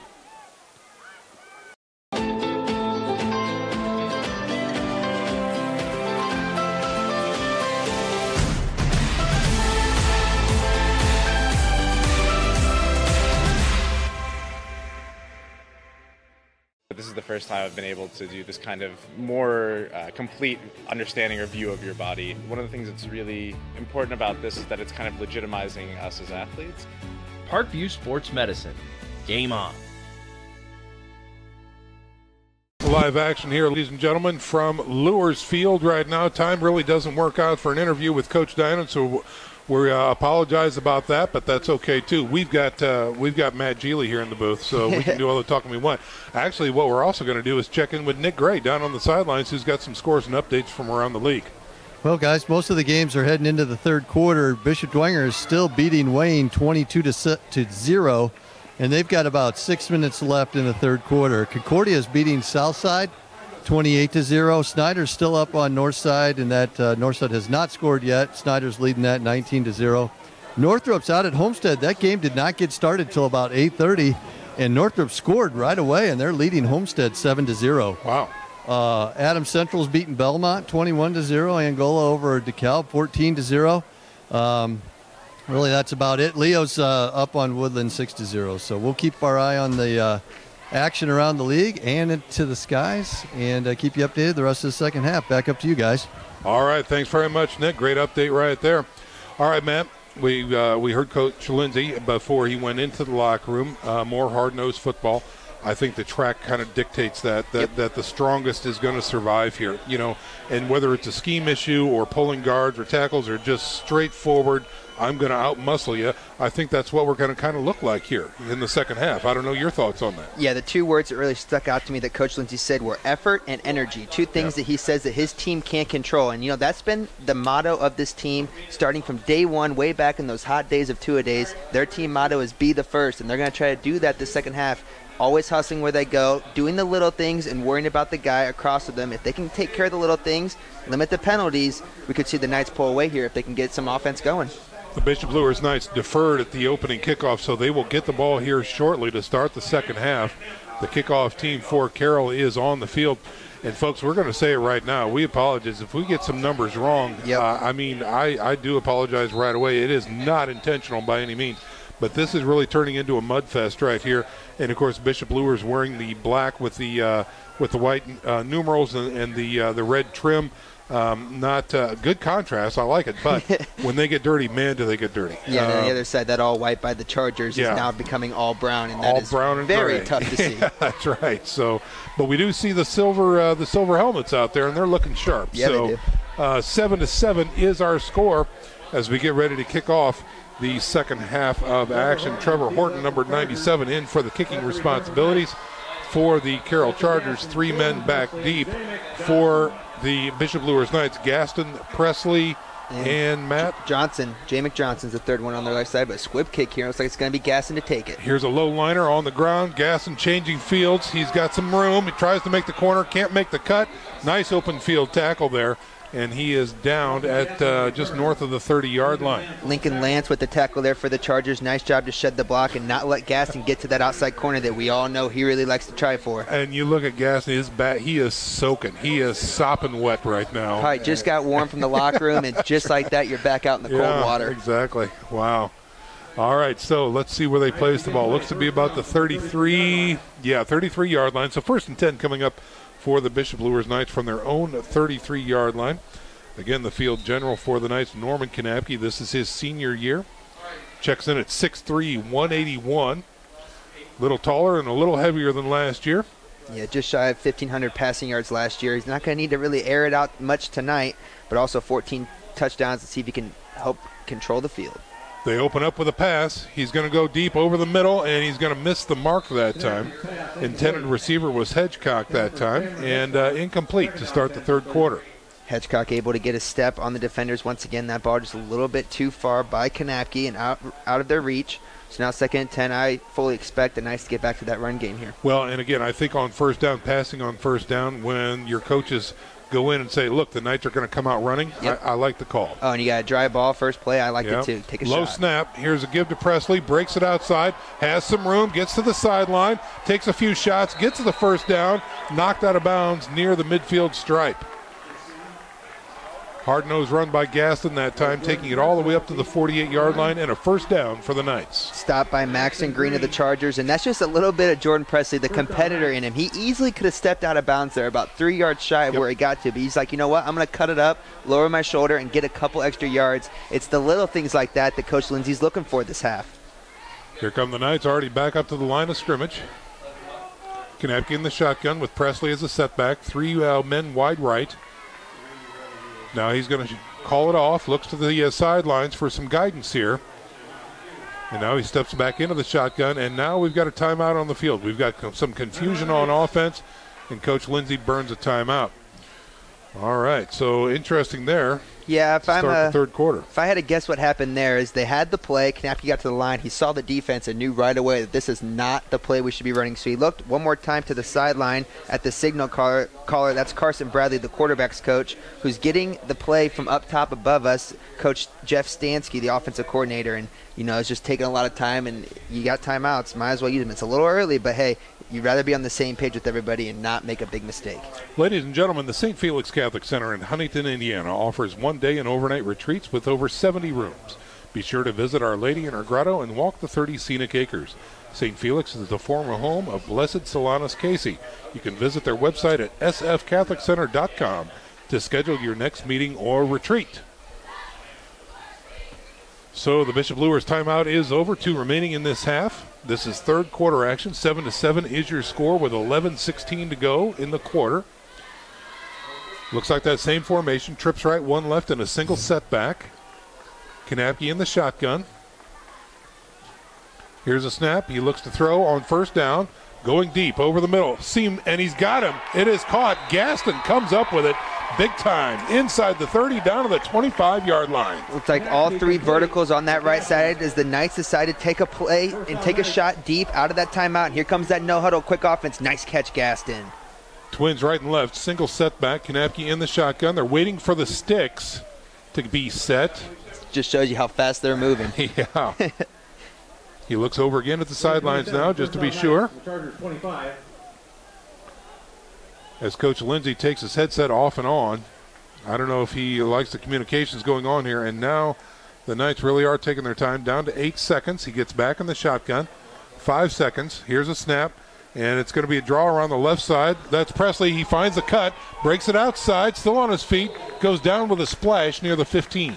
Great block on the outside by Mr. Gaston, Justin Gaston. He comes back after making a huge play, and he's like, you know what, I'm not getting the ball this time, but I'm going to help out my teammate. Makes a nice pancake block on the outside. Good run there by Presley, a nice counter, and the Knights are in the red zone. Another 1st and 10 coming up for the Knights from the 15-yard line. First on Knights, the Chargers 15. Kanapke in the shotgun with Presley behind him, offset left. Here's a give to Presley. Through the middle, no, breaks it out left side, gets hit early, but still falls forward for 2, maybe 3. Good job there by Michael Murphy pulling on that play. It was a center play to the left side, right up the middle. Nice job there by Presley to stay behind him. Just got a few yards on it, but you're inching closer and closer to that goal line. Look for the Knights to probably stay on the ground here and see if they can keep finding success. Maxton Green for the Chargers on the stop that time. Here's Kanapke from the shotgun, walks up now on 2nd and a long 8, call it 9. Now he's set. Here's a snap from the shotgun. Here's a stretch play right.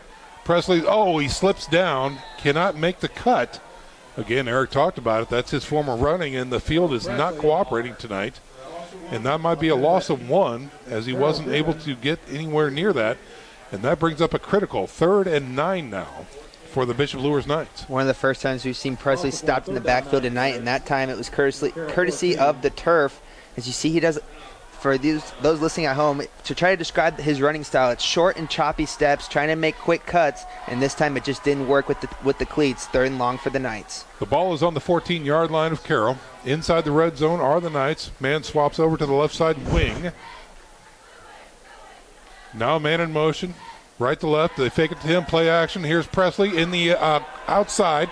He's got the first down, strolls in, touchdown.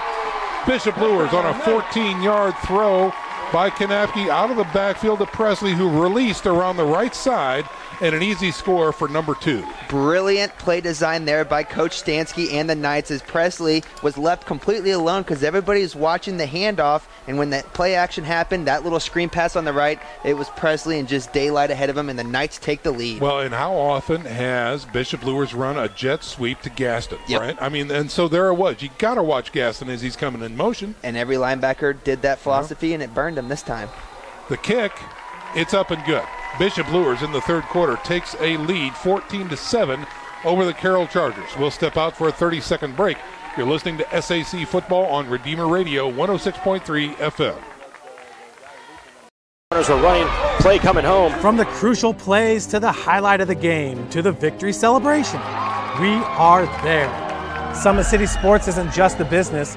It's a group of companies investing in the youth of Fort Wayne athletics. It's because of Parkview Sports Medicine, because of Kelly Automotive Group, Indiana Wesleyan University, and Big Eye Fish, that we can produce our broadcast viewed by hundreds of thousands in Northeast Indiana and beyond. Support Summit City Sports. Become a sponsor. Join our winning team today.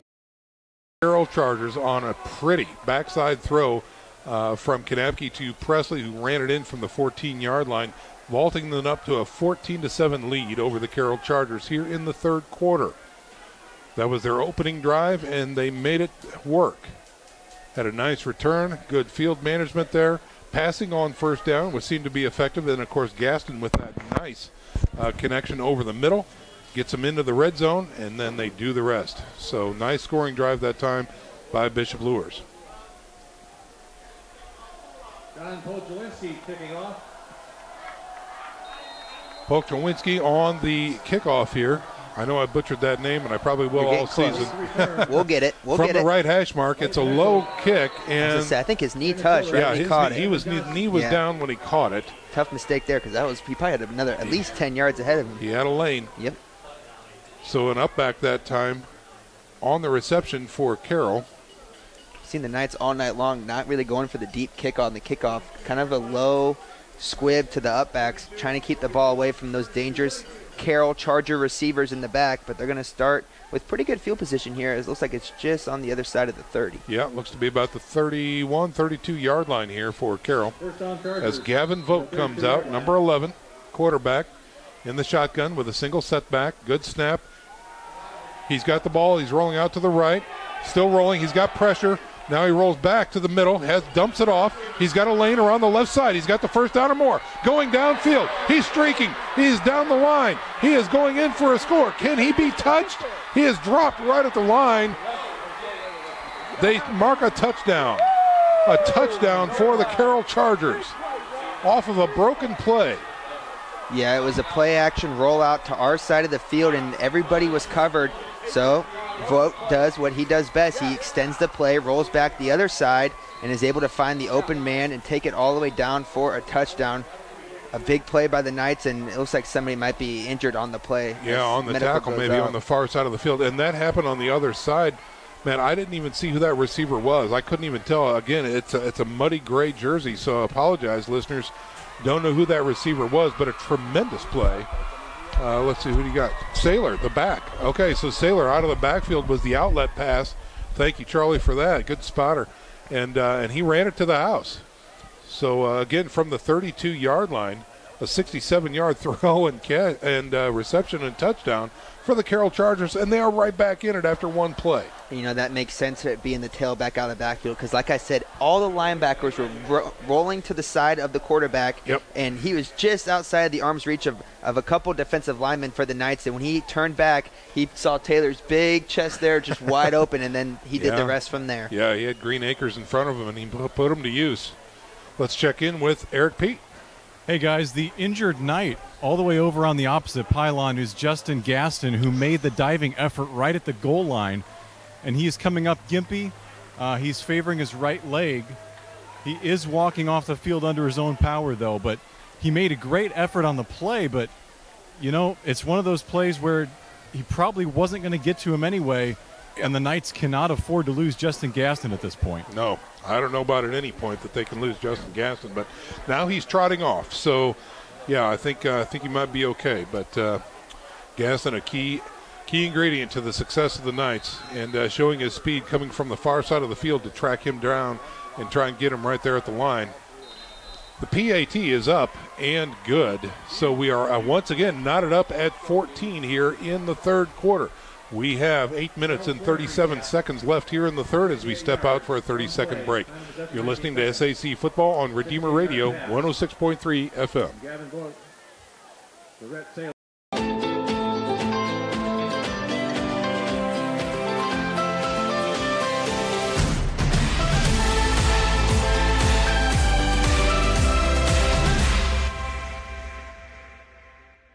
This is the first time I've been able to do this kind of more complete understanding or view of your body. One of the things that's really important about this is that it's kind of legitimizing us as athletes.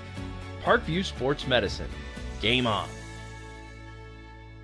We are back here at Luers Field, and it's deja vu all over again. This game started out with the first possessions as scoring drives for both teams, and that's exactly how the second half has now started. Bishop Luers started it off as they moved the ball down chunk by chunk and scored on their first possession of the second half, and then Carroll with a huge pass play right there. Actually, small pass, big run by Saylor to answer. So let's see if, in fact, the scoring will continue, or will it shut down just like it did in the first half. Here comes Carroll to kick. It is a line drive shot splashing into the hands of the return man.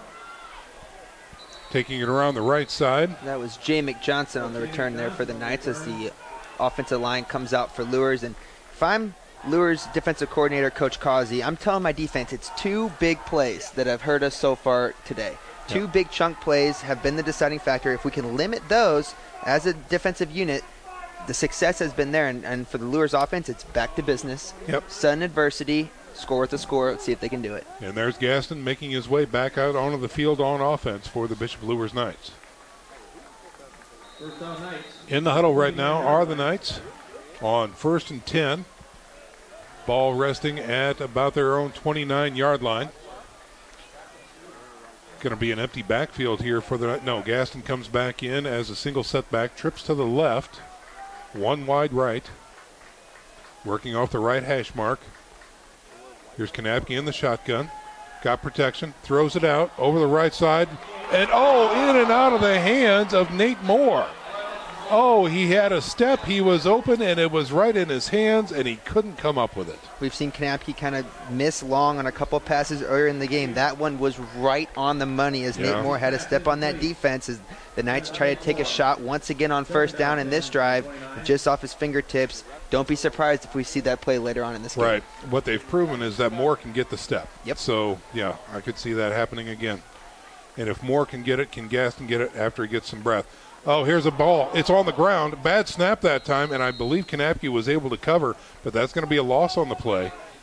And that's going to bring up third and quite long now for the Bishop Luers Knights. Yeah, that was the snap that just didn't get off the ground, and it's understandable in these conditions. And it looked like it was going to be a run play to the right side. So thankfully, a lot of Knights were in that area already because that ball went to that right side, and they were able to jump on top of it. But now you have third and long in your own end. Big play here coming up. 3rd and 16 now facing the Knights. Ball is resting at their own 23. Again, spread formation, trips to the left. And now we've got a flag. Is this a motion penalty? It is a legal procedure against the Bishop Luers Knights. Wow. Okay. 3rd and 16 wasn't bad enough, Matt. Now it's 3rd and 21. Yeah, so now you go back to maybe it looks very similar to that first half where they had 3rd and a long way to go in their own end. I wouldn't be surprised to see another draw here, maybe a screen pass, but I highly doubt they're going to really take a big chance here. Kanapke in the shotgun. Presley in the back with him. 2 wideouts left, 2 right. Low snap, ball's on the ground. Kanapke trying to pick it up, has to scramble, gets north, kind of throws the ball.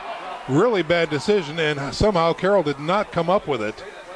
He just kind of chucked it forward, and it was a lame duck kind of floating through the air there. That almost looked like a two-handed basketball chest pass there by Kanapke, and you can obviously tell it was a very wet and muddy ball because that went straight through the hands of the defender. Yeah. So Luers just barely able to get away from that unscathed, and now they're going to have to try to punt out of their own end. Yeah, that was, well, good fortune for Luers that time that it didn't result in a turnover.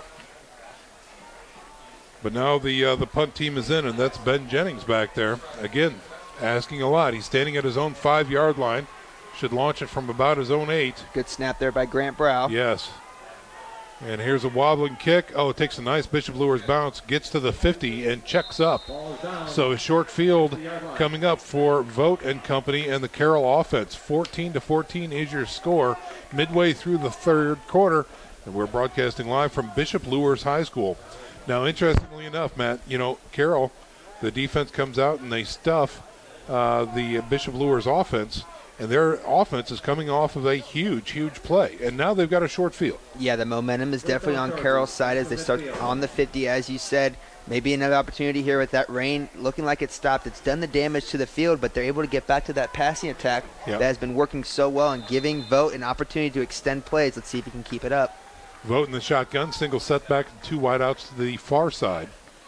Here's a snap, quick give. That's Saylor trying to find something in the middle. And he will not find much other than a host of black jerseys. Yeah, waiting there right at the line of scrimmage with wide open arms was big Gabe Hendricks there up the middle, just taking up bodies, swarming to the ball all night long. Knights have done a good job up the middle, keeping the Chargers running game from really gaining any ground. Folks, if you don't know, Gabe Hendricks, the senior, checks in at 6'2", 337. He's got his own zip code. Okay, gain of half a yard that time, bringing up 2nd and 9 for Carroll. And here's a quarterback keeper trying through the edge on the right side. Vogt falls forward. Nice gain that time. He's going to be close to a first down. He will be shy for about a yard maybe. Going to bring up 3rd and short. Tackle made there by number 7 of the Knights, Josh Dippold. He came up from the free safety position, was able to stop Vogt before he gained any more yards. And we've seen the design quarterback draws haven't worked very well, but that read option is really giving these Knight linebackers fits as they're all kind of roaming towards that running back and leaving the quarterback wide open. And he just keeps on keeping it and getting yards himself. 3rd and short here. Big 3rd down for Carroll. 3rd and 2 coming up here. 2 men in the backfield. Quick give, power run right through the middle. He's got the first down inside the 40, down to about the 38. Great push there up front by Orion Cheney, Xander Hoffman, and Kyler Bills up the middle for the Chargers. That's the best push I've seen that offensive line have all game long, and they chose a great moment to do it on 3rd and short. As an interior offensive lineman, you just love that opportunity to be able to get that first down for your team. Yeah, Hunter Murs that time on the run for Carroll. 1st and 10 from the 38 of Bishop Luers. He's looking left, throws over the middle, got his man, it's caught, sheds one tackle, and finally taken down near the sticks. Great catch there by Nathan Harrod, the senior for the Chargers, able to get near the first down line. I'll be curious to see where they spot the ball. Looks like maybe a yard short as the Knights are on their heels once again in this 3rd quarter. Momentum fully on the Chargers side. Yeah, it's going to bring up 2nd and short. You can do a lot on 2nd and 2 here, and you can do a lot with Vogt as your quarterback. Saylor in the backfield with him from the shotgun. Here's Vogt. Gives it to Saylor, tries to break around to the outside. There's a hold. There is the flags coming out. He wouldn't have gotten the first down anyway. Great backside pursuit that time by Bishop Luers, but a clear hold.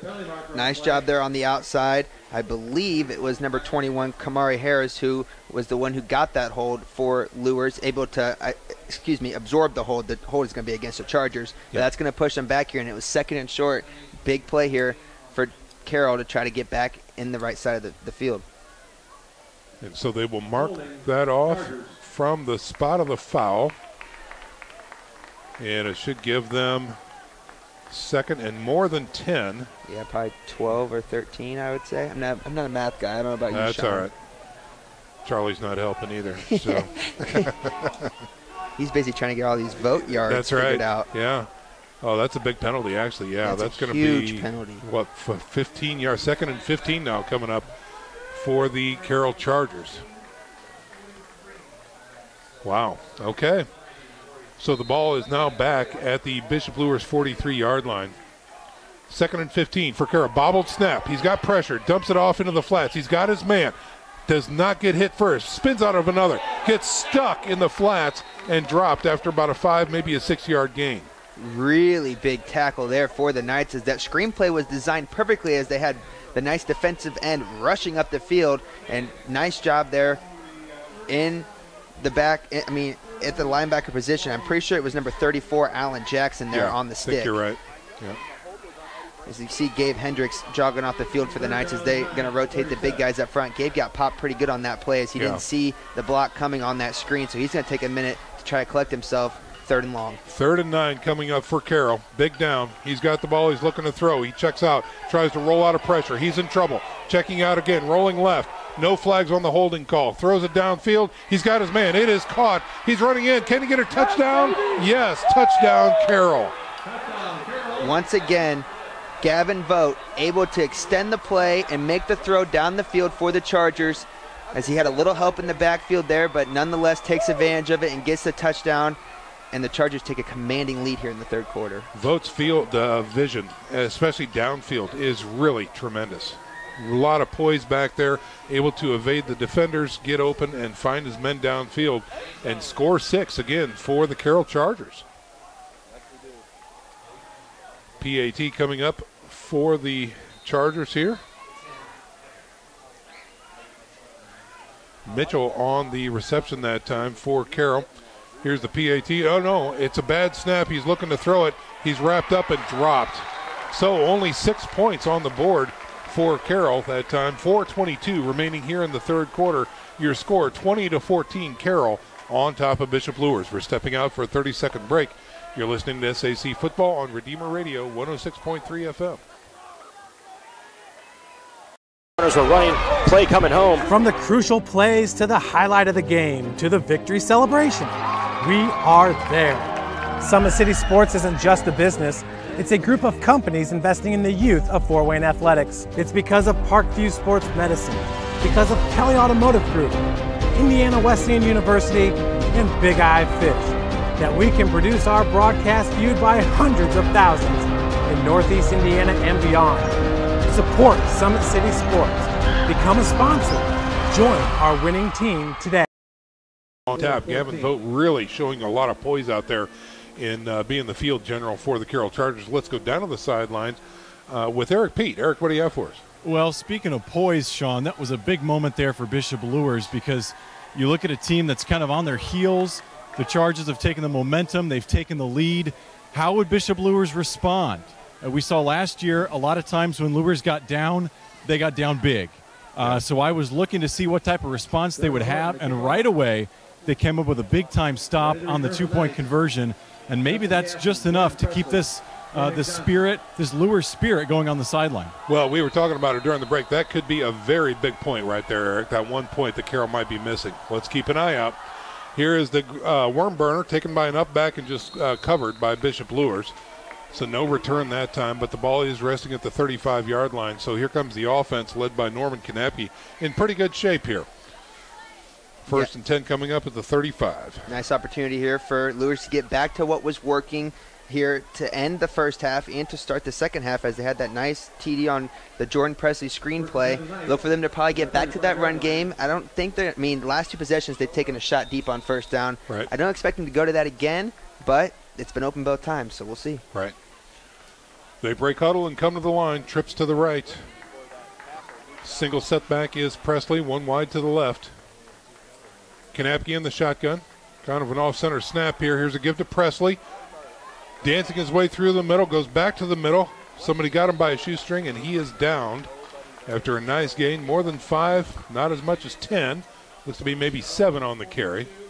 Good outside run there by Jordan Presley on a little outside zone. Good job there at left tackle by Jack Sweeney to set the edge and to get Presley upfield, as they got a nice chunk there on first down, second and short. Call it a gain of 7. Second comes up here. Here's Kanapke with the snap. Quick throw out to the flats. He's wide open that time, and turning the corner, putting his shoulder into the defender is number 12 for the Bishop Luers Knights. That's Cam Hedgecock on a nice catch. Nice job there by Cam Hedgecock. That's a couple of times we've seen him get open, and all in all, these Knight wide receivers have been able to get open all night. It's just been hard for Kanapke and these wideouts to connect. That was a nice play there and a nice chunk, as the Knights are now across the 50-yard line. Into Carroll territory, down at about the 37-yard line on 1st and 10 now. 37. He looks to throw on first down and just throws the ball into the ground. That was the design screen to Presley. They just couldn't make it happen. Heads up play there by the senior Norman Kanapke. I saw the defensive end, the two linebackers, and the nose guard all just stay put because they knew right away that they weren't being blocked, which means it was a screen. So good job by Carroll to sniff it out and to stop it, and a great job by Kanapke also to just throw it in the dirt and move on to second down. 2nd and 10 now for the Knights. Same formation, trips to the right, single setback. Kanapke from the shotgun, gives it to Presley, bounces it out to the right side, drags a tackler with him, gets a couple positive yards, but not much more than that. Good tackle there by Micah Fretz of the Chargers, the senior. Nice play there to stop him on the outside, and that's one where I think on a dry turf, Presley might have a step because he did have that outside corner. He did, but again, Carroll staying with it, so a good pursuit that time. Limited him to a yard and a half gain. 3rd and long now coming up for the Knights. Again, they are in Carroll territory. Third quarter action, Carroll 20, Bishop Luers 14, 2:45 to go here in the third. Kanapke in the shotgun, looks over the defense, awaits the snap, he's got it, looks to throw, looks left, throws, and he's got a man open in the flats on the left side. It is caught for a Bishop Luers first down. Nice catch there by number 12, Cam Hedgecock. He's having himself quite the possession here for the Knights. That's twice now. He's able to find a soft spot as the Carroll secondary is playing a zone. So he's trying to find an open little area where nobody's covering him, and he just kind of planting himself there. Kanapke, eyes down the field, able to find him. So are they setting up the give and go is the question. You know, the two-move route. Let's see. 1st and 10 for the Knights, just outside the red zone. Ball's at the 25. Kanapke needed to get the signal twice, so maybe they changed the play here as they saw something on the defensive end. Offset left is Presley. There's a snap, give to Presley. Through the middle. Nice counter that time. Get some good positive yards. Looks to get down to about the 20-yard line. What a luxury there by Jordan Presley. He's able to do a little tray right, which means the two big boys on the left side are going to pull around. And you got 6'5", 286 Jack Sweeney and 6'1", 287 Will Derrick paving the way for you as you're able to get up in the hole. Nice chunk there on first down. Gain of 5. They're at the red zone door right at the 20-yard line. Brings up 2nd and 5 for the Knights. Kanapke looking over to the sidelines, now barking out the signal. He's going to have twins to the right, one left and a wing left. Here's a snap. Give to Presley, goes through the middle, hits a wall, not much there, driven back and stuffed. Good stand there by the Chargers defense, as now it's going to be 3rd and about 5 to go for the Knights. Big play here, see if they can able to extend the drive and keep it going. I have to imagine we're pretty close here to 4-down territory. Yeah, I would think so. You betcha. 3rd and 5 again for the Knights. Ball's at the 20-yard line of the Chargers. Carroll showing some serious blitz up the middle. Both linebackers are shadowing the center. I doubt both of them come, but Kanapke's taking a look at the line of scrimmage, and he's going to change the play. Carroll now adjusts. Linebackers pull off. Here's a snap. Fake. Play action. Rolling to the right. Throws. No good.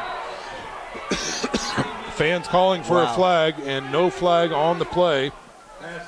That seemed like a very, very early break on the ball by the Chargers defender, as he was there and gave him a pretty good shove before that ball was even close. Nonetheless, 4th down here, and it looks like the Knights are going to go for it. All right. 4th and 5 for Bishop Luers. Again, the ball resting at about the 20-yard line of Carroll. Kanapke and company staying on the field. Presley's going to move over to the right side. He's offset right. Twins right and left. From the shotgun on 4th down. Kanapke has the ball. He's looking, throws to the right. Well, no good, and there's a flag. Okay. So we saw a possession earlier in the game where the Chargers kind of got bailed out by a lack of a penalty call. Yep. This time looks like the Knights are going to get bailed out by a penalty call for them. All right, so a penalty is on the field. It is against Carroll, so that's going to move the chains for the Bishop Luers Knights. They will get a 1st down. Again, they are inside the red zone, so the drive stays alive here. And let's see where they're going to mark this as the officials are taking their time. Again, the ball was at the 20 before, and it looks like they're going to mark it at the 10.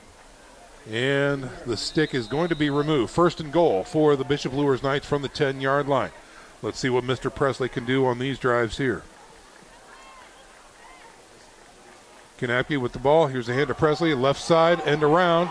He's got some room, finds a cut, and is taken down near the 5-yard line. So the first play from scrimmage is a 5-yard gain by Presley. Takes it down. 2nd and goal now from the 5, coming up for Bishop Luers. Checking the clock again as we are getting close. 20 seconds remaining here in the 3rd quarter, and they will not get off another play. So when we come back to start the 4th quarter, 2nd and goal from the 5 coming up for the Bishop Luers Knights. Stick around, folks. We're back in 1 minute. You're listening to SAC Football on Redeemer Radio, 106.3 FM. Kelly Automotive Group is simple, transparent, reliable. Simple. Our customer specialists make buying a car easy and fun. Transparent. Our price listed is the best price. No hassle, no gimmicks. Reliable. Buy with confidence and peace of mind. We work hard to ensure the best value however you shop. Choose from over 60 vehicles under $10,000. Visit drivekelly.com. The Kelly Automotive Group. Simple, transparent, reliable. Brooks steals it, tips it away to himself. He'll go to the hoop and slam it down. They attack, they get a great shot. Here he comes. And Lucas Carroll. Shot hits the post. And the centering feed to Luke Gibson. Shot scores. The rush comes. Oh, almost picked off by Ethan Hoover. And the takedown.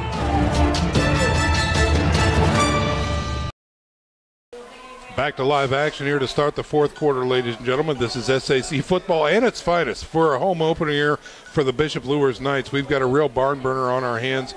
It's taken a while, but surely worth it. 20-14 is your score. Carroll on top of Bishop Luers. But to start the 4th quarter, the Bishop Luers Knights are now facing a 2nd and goal from the 5-yard line of Carroll.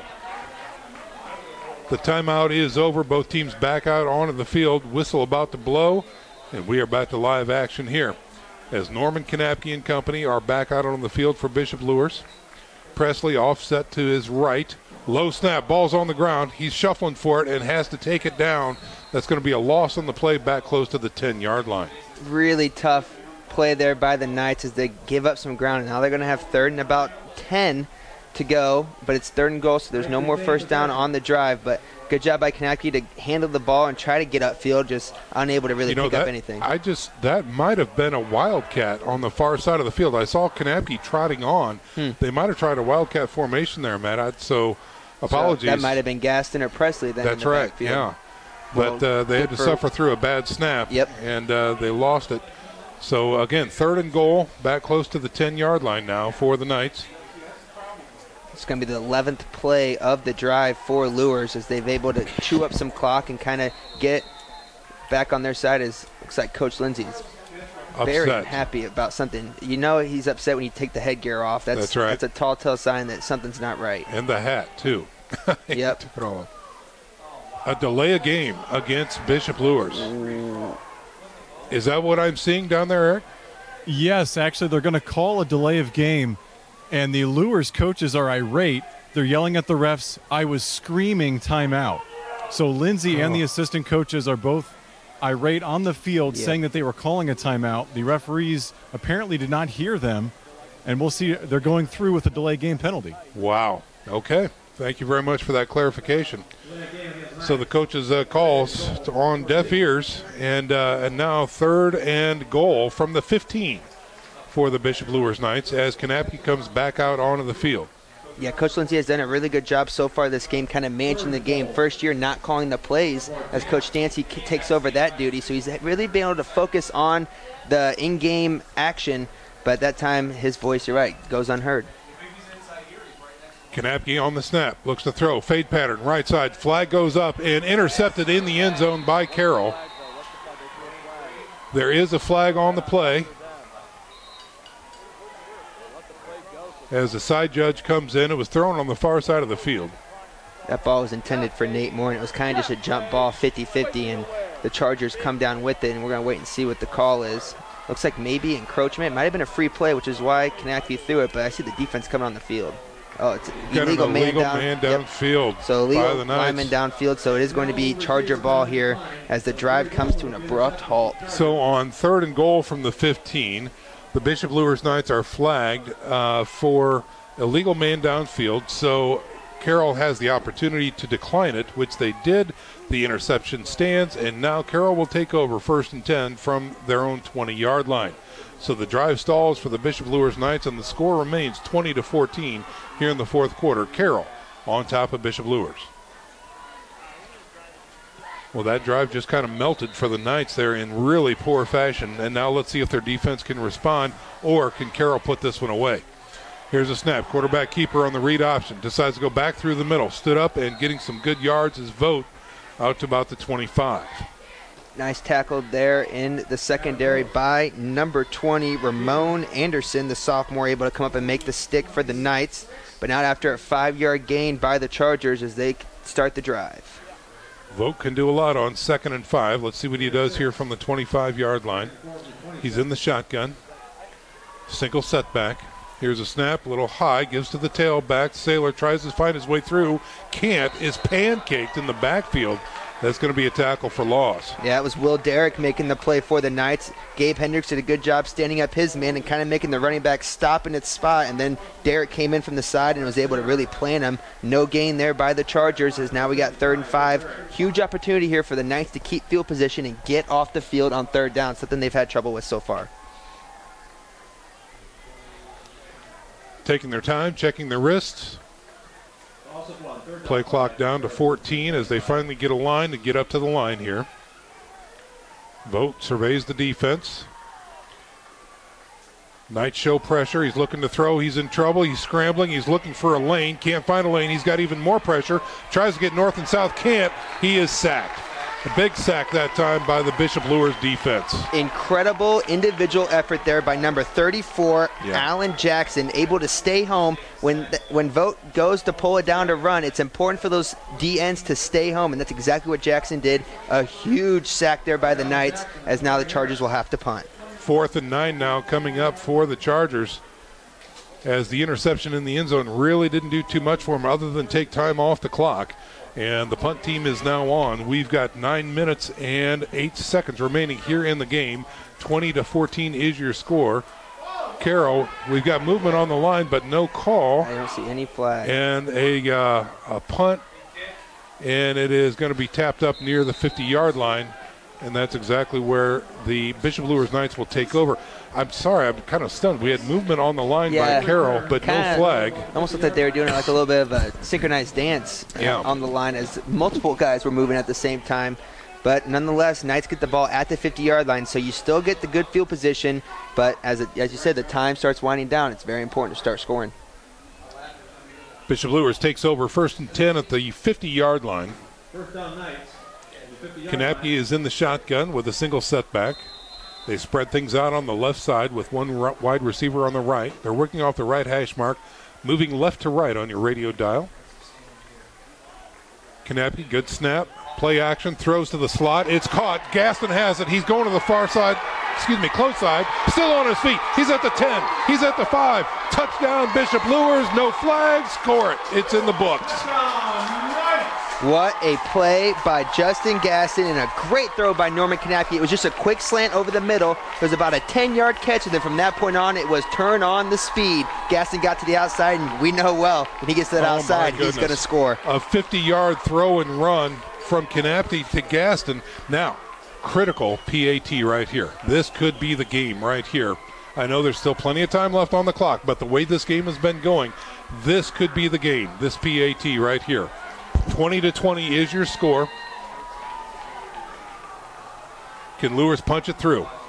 Snap, the hold, the kick. All three look good, and it is. 21-20 is your score. Bishop Luers on top of Carroll with 8:44 to go here in the contest. We're going to go ahead and keep things right here as the momentum has clearly shifted here in the fourth quarter, and the Knights go on top of the Carroll Chargers.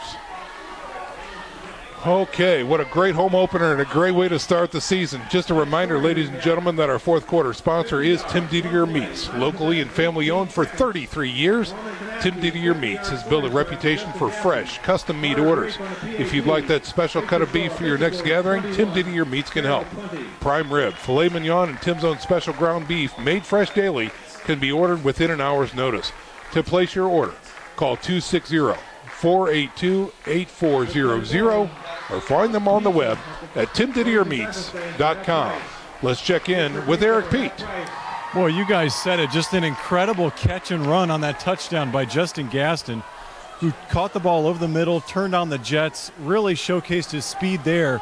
And the closest defender to him really was the turf in the end zone as he almost lost his footing right as he was about to celebrate the score. So an incredible play there. As you said, Luers up by 1 now. We'll see if they can hold on to this lead down the stretch. All righty. And here comes Bishop Luers to kick off.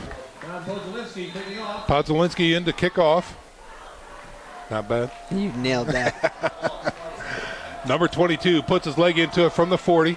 End over end, not very long. Oh, it gets past the return man. He might have touched that. He might have to pick that up. Down at the 10. Tries to look for some running lanes.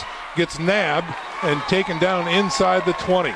Wow, mental error there by the Chargers. That ball bounced up, and it looked like it went right by his face. He was unable to get his hands up and get on that ball. And instead of getting the ball at about the 30, 35-yard line, they're pushed way back to about the 20. Yep. And let's see exactly where they marked this. It looks to be maybe at about the 17, 18-yard line. So here come the Carroll Chargers. Gavin Vogt is going to have to be Gavin Vogt on this drive. That's just all there is to it. He's had some success running the ball, but it's important. If I'm Carroll's offensive coordinators and quarterback coaches, I'm saying don't give up on the pass too soon. You know, right. Keep your eyes down the field. He makes his biggest plays when he extends it and looks down the field. Well, that's a great analogy. Yeah, you're spot on right there. Here's Vogt from the shotgun, looking to throw on first down. Throws to the right. He's got his man on a little hitch. Taken down immediately, maybe 1 yard after the catch. Tackle made there by Gaston on the outside as he gave up a little bit, but is able to come back and make the stick. Childers on the catch that time, number 6. That's a name that made a lot of big plays early on, and we haven't heard much lately, but I expect him to get a lot of looks here down the stretch. We'll call that a gain of, I'd say, 6, bringing up 2nd and 4 now.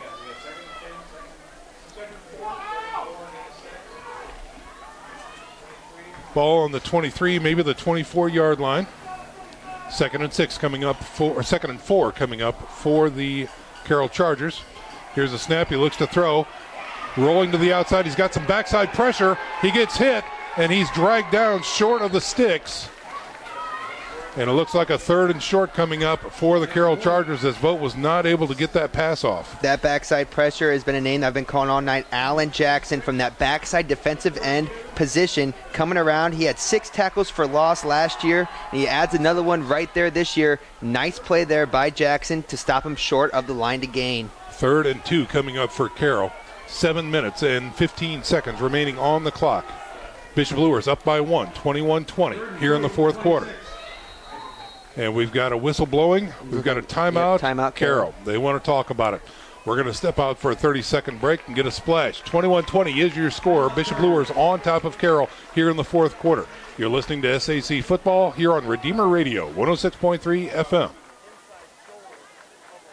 Kelly Automotive Group is simple, transparent, reliable. Simple. Our customer specialists make buying a car easy and fun. Transparent. Our price listed is the best price. No hassle, no gimmicks. Reliable. Buy with confidence and peace of mind. We work hard to ensure the best value however you shop. Choose from over 60 vehicles under $10,000. Visit drivekelly.com. The Kelly Automotive Group. Simple, transparent, reliable. Your 4th quarter coming up, or we're in the thick of the 4th quarter. We've got 7 minutes and 10 seconds remaining. 3rd and 2 here for Carroll. They just burned a timeout. They really want to talk about these next 2 plays. They're at their own 24-yard line. Under center now is Vogt. Formation. Yep. Power eye left. They give it to the back. I don't think he got it. No. Oh, he's driven back. Close. He is driven back. That was Nick Berkmeyer coming up from the free safety position, but it all started up front. Last time it was 3rd and short. That Carroll offensive line had their best push forward of the night. This time, not so much luck as the defensive line of Hendricks, Derrick, and Krager come up strong and stop them short. It's going to be 4th down. It looks like the offense is on the field. 4th and 1 coming up for Carroll. Could this be the game right here? Now we got like one of the chains is moving. Very confused on what's going on. It's a 1st down. Oh, they gave him the 1st down. Oh, my goodness. That didn't even seem close to me.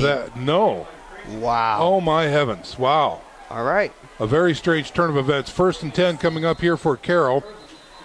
They started the play before the chains were set. Yeah, chains weren't set yet. I don't blame them because I don't think they thought they were moving that play. Wow. This is that sudden change, though, that Coach Lindsay talked about at half. You can't control a lot of things. They got to be able to just rebound here and try to get a stop and get off the field. No, you got to feed on that. Yep, you have to feed on sudden change. That's all there is to it. Coach Lindsay is working his way out near the numbers. Wow, that was trying to get an explanation on how this could have possibly happened. We want to thank our partners, Summit City Sports, as we will be able to check on their YouTube channel, check the game on this. I'm sure their cameraman upstairs has a much better view than we do, and we might want to replay that in huddle or slow motion or something right there. The spot on that ball, I'm sorry, I didn't see it, Matt. No, there's no way. Just the way the entire sideline and everybody on the field reacted. Normally, if it's close, they're excited, but they're looking. That one, they didn't even seem like they even thought about it. Right. So now we're gonna have. All right, now what's going on? Delay a game. So a delay a game against Carroll moves the ball back, and now they're facing 1st and 15. We're losing a little bit of control here out there on the field, as it just seems to be a lot of chaos. Looks like we're set now. So, 1st and 15. So the Knights get a break here.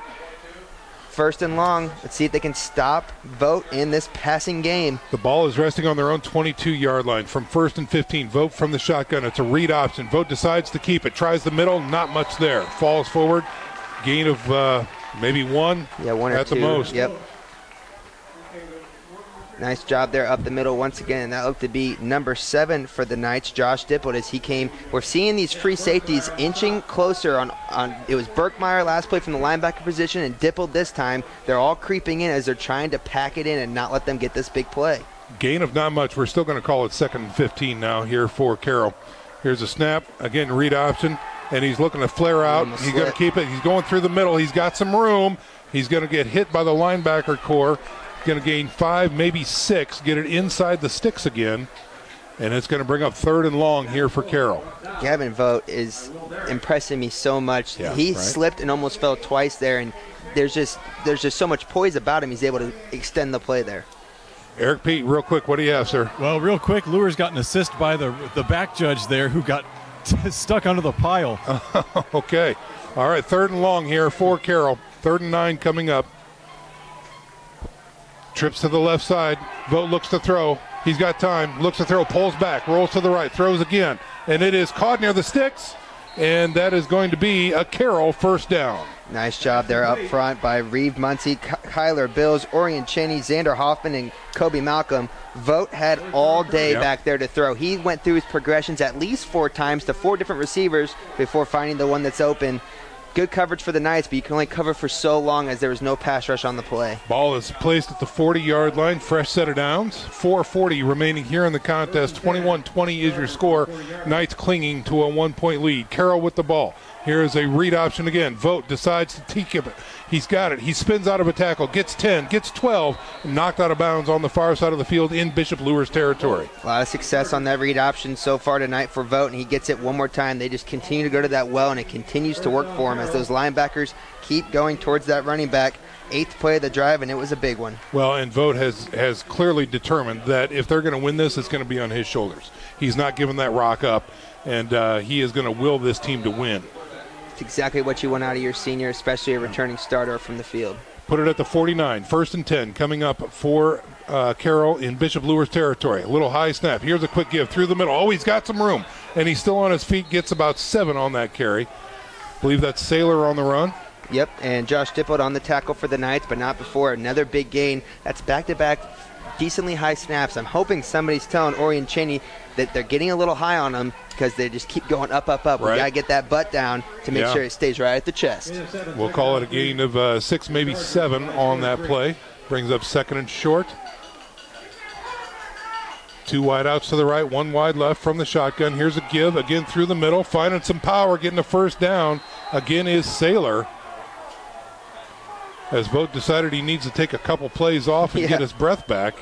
But again, they're very successful, and another first down and 2 plays for Carroll. This is the most success I've seen Carroll have running the ball all night. And not only that, but they've done it without any really big chunk plays. This is the first full drive they put together. Here comes play number 11. Ball at the 33 with a fresh set of downs for Carroll. High snap, bobbled this time, gives to the tailback looking for some room. Big tackle for loss that time. Alan Jackson and company in the backfield. Yep, it was Alan Jackson and Kamari Harris for the stop for the Knights. Another high snap kind of messed up the flow of the offense, and not only that, but the Knights brought a lot of pressure. They said, you're going to beat us through the air this time, and they were unable to do it on the ground. That's going to bring up a 2nd and maybe 16, looks like. Let's check that clock again. 3 minutes and 5 seconds remaining. Luers clinging to a 1-point lead. 21-20 is your score. Carroll driving.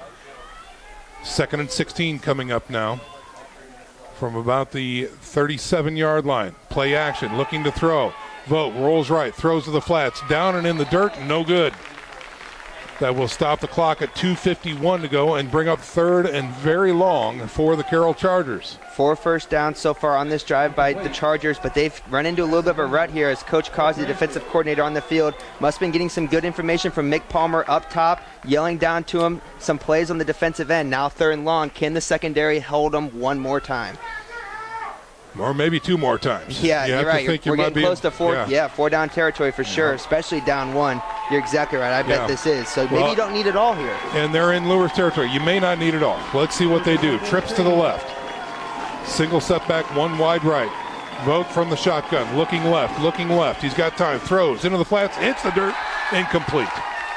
Nice job there by the Knights. They went to that cover 2 zone, and the Chargers thought they had a little bit of a window, but that's a tough throw, and that ball is getting muddier and muddier. Yep. So you hear the Knight fans come to their feet now. Huge 4th down. Could be the play of the game, Sean. That's it. 2:47 remaining in the contest. 4th and 14. Ball resting at the Luers 37-yard line. We've got a timeout on the field. Everybody wants to talk about it, offense and defense. We're going to step out for a 30-second break. You're listening to SAC Football on Redeemer Radio, 106.3 FM.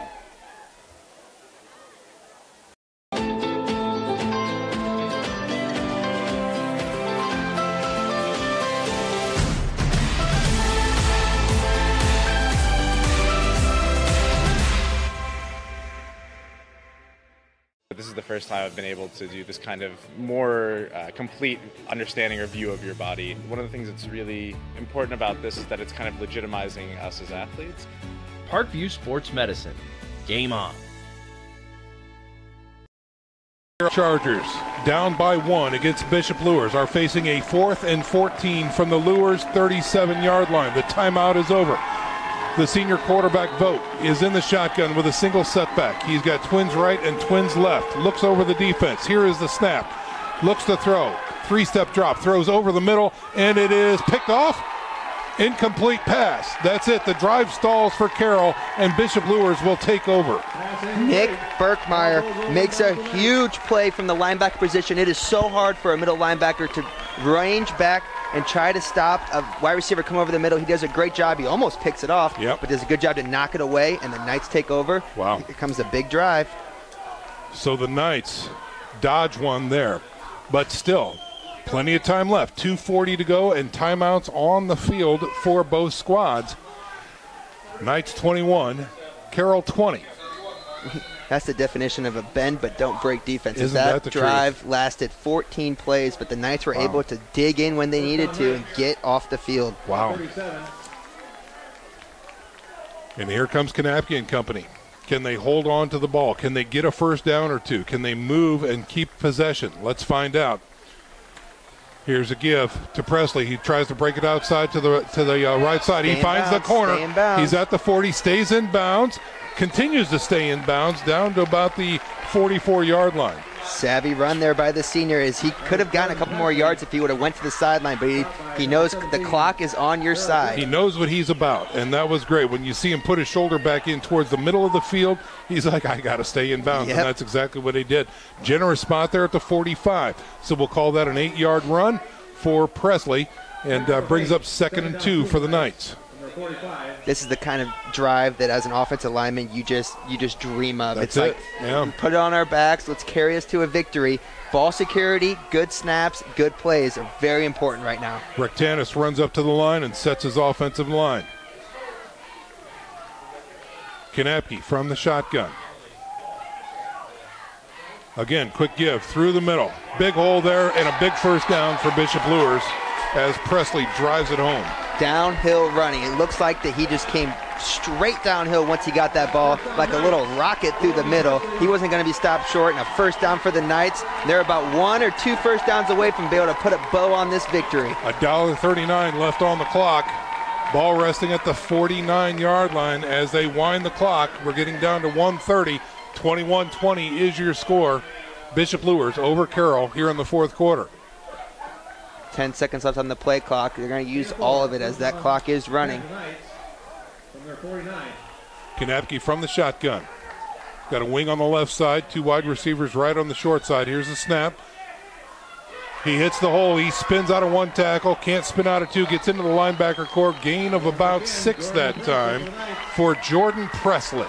Ben Rectanis, Michael Murphy on that center and left guard position did a phenomenal job getting up the field, making good blocks. Another big gain for the Knights. Another first down, getting closer as it's 2nd and 5. We've got a timeout on the field called by Carroll. We're going to check in with our sideline reporter, Eric Pete. Well, that was their 2nd timeout. They have 1 timeout remaining if they indicated that on the scoreboard correctly. So with 1:04 left on the clock, you got to think you're in 1 first down territory. Get 1 more first down, the game's over. Yeah. And they only have 4 yards to go on 2nd down. I'd say a healthy dose of Jordan Presley continues to be the best medicine on this drive. You know, Eric, when you're down there, this offensive line here in the second half, I've been impressed by these kids. Yeah, I've been impressed by the composure. Yeah. There's a lot of kids stepping in here. The coaching staff is doing a phenomenal job keeping them challenged. In that last timeout, when the defense was facing 4th down, the coaches were challenging them. Who's going to make a play? Who's going to step up? And they have responded to that. Very good. The timeout is over. The Knights and Chargers are back out on the field. Matt, I hope every game we broadcast this year is this great. Tell you what, maybe I'm a good luck charm because this has been thrilling from the get-go. Yeah. Here's the snap, and Kanapke decides to take a knee. Interesting. Back at the 50-yard line, are they going to make Carroll burn their last timeout here? This is the question. I find that extremely interesting. One, you do it from the shotgun position, which I understand the offense is all shotgun, but I always felt like as a center it was so much more nerves trying to do that shotgun snap because anything can happen. Right. Not only that, but it looks like Carroll is not going to use that timeout, so the Knights are playing the clock game here. Maybe they're going to get the ball back. There is about a 12-second differential, 31 seconds remaining in the game clock. Here is the snap, and again, he takes a knee. Oh, Carroll's out of timeout. Oh, there it is. Yep. That's it. That's what it is. Okay, I was going to say, this is not adding up to me. So the Knights get the win. Knights get the win as the clock dwindles down. And, there's nothing Carroll can do about it. Knights win. Knights win their home opener here in 2018 against a very talented Carroll Charger team. And that's going to do it. 21-20 is your final score. We're going to step out for a 1-minute break. When we come back, hopefully we'll get some comments from Coach Lindsay. We'll also get our stats from Charlie and have our final thoughts and a look forward to next week as well. Stick around, football fans. We're back in 60 seconds. You're listening to SAC Football here on Redeemer Radio, 106.3 FM. The first time I've been able to do this kind of more complete understanding or view of your body. One of the things that's really important about this is that it's kind of legitimizing us as athletes. Parkview Sports Medicine. Game on. It's the comets. Comets falling from the sky. Comets falling from the sky. Comets falling from the sky. Comets falling from the sky. Comets falling from the sky. Comets falling from the sky. Comets falling from the sky. Comets falling from the sky. Blood flow restriction training is a new treatment technique we're using at Parkview Sports Medicine that helps us stay on the cutting edge. This type of training is not only new to Parkview Sports Medicine, but in physical therapy as a whole. And it's really gaining popularity because it solves one of the fundamental problems that we see in therapy. We have a lot of patients who we can't put a lot of stress through their injured tissue, but we still want them to get stronger and still want them to gain muscle size. Blood flow restriction training uses a specialized piece of equipment, a blood flow restriction cuff that fits around the upper portion of an arm or a leg. Doing that, then it partially restricts, but not totally occludes the blood flow going to the limb. I thought it was gonna hurt, and it does kind of feel weird, but doesn't hurt or anything. I just didn't really know what to expect. Well, you put it on and then you have to lay down and let it calibrate, and it gets tighter and tighter and tighter. And then after that, get in your position to do your workout and then press the inflate button and it'll squeeze your leg or your arm. What the research is telling us about training with blood flow restriction is that the buildup of the lactic acid and the metabolic stress that we're putting on these tissues helps you gain strength and muscle size similar to that of training at high intensity. Compared to a normal workout, the burn comes within the third rep, and then the 30-second break in between, there's no recovery. I can see the difference and feel the difference. It feels a lot more effective than just doing normal exercises. Blood flow restriction training is the perfect tool to solve that fundamental problem. But this is something that you don't see everywhere, and you don't see very many places in Indiana at all. Parkview Sports Medicine. Game on.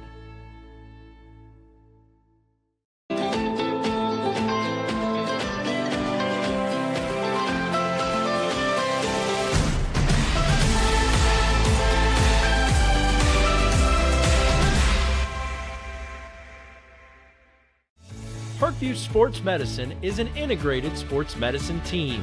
I mean, I always had my family behind me, I always had my team behind me, but to have staff that wanted the best for me and to get me feeling better the quickest was really reassuring. Parkview Sports Medicine. Game on. The Kelly Automotive Group is simple, transparent, reliable. Simple. Our customer specialists make buying a car easy and fun. Transparent. Our price listed is the best price. No hassle, no gimmicks. Reliable. Buy with confidence and peace of mind. We work hard to ensure the best value however you shop. Choose from over 60 vehicles under $10,000. Visit drivekelly.com. The Kelly Automotive Group. Simple, transparent, reliable. Parkview Sports Medicine is an integrated sports medicine team. We're treating injuries when and where they happen and working to prevent them before they do. We believe the best care is coordinated care, helping ensure you get the individualized services you need every step of the way.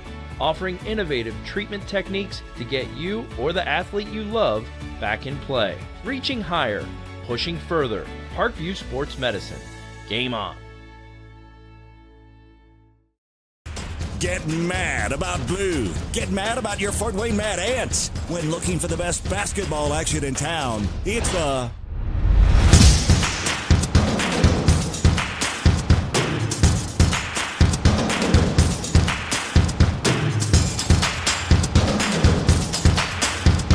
Go to FortWayneMadAnts.com for the complete game schedule. See your Fort Wayne Mad Ant in action. Get mad about blue.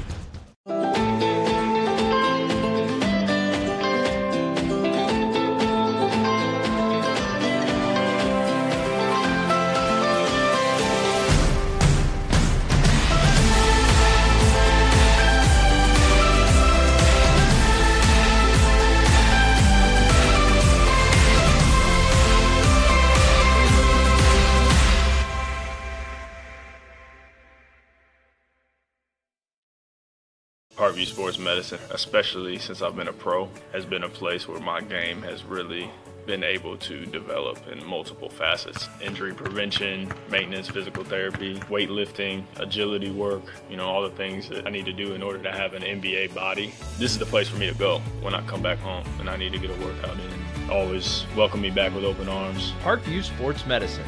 Game on. Both runners are running, play coming home. From the crucial plays to the highlight of the game to the victory celebration, we are there. Summit City Sports isn't just a business, it's a group of companies investing in the youth of Fort Wayne athletics. It's because of Parkview Sports Medicine, because of Kelly Automotive Group, Indiana Wesleyan University, and Big Eye Fish, that we can produce our broadcast viewed by hundreds of thousands in Northeast Indiana and beyond. Support Summit City Sports. Become a sponsor. Join our winning team today.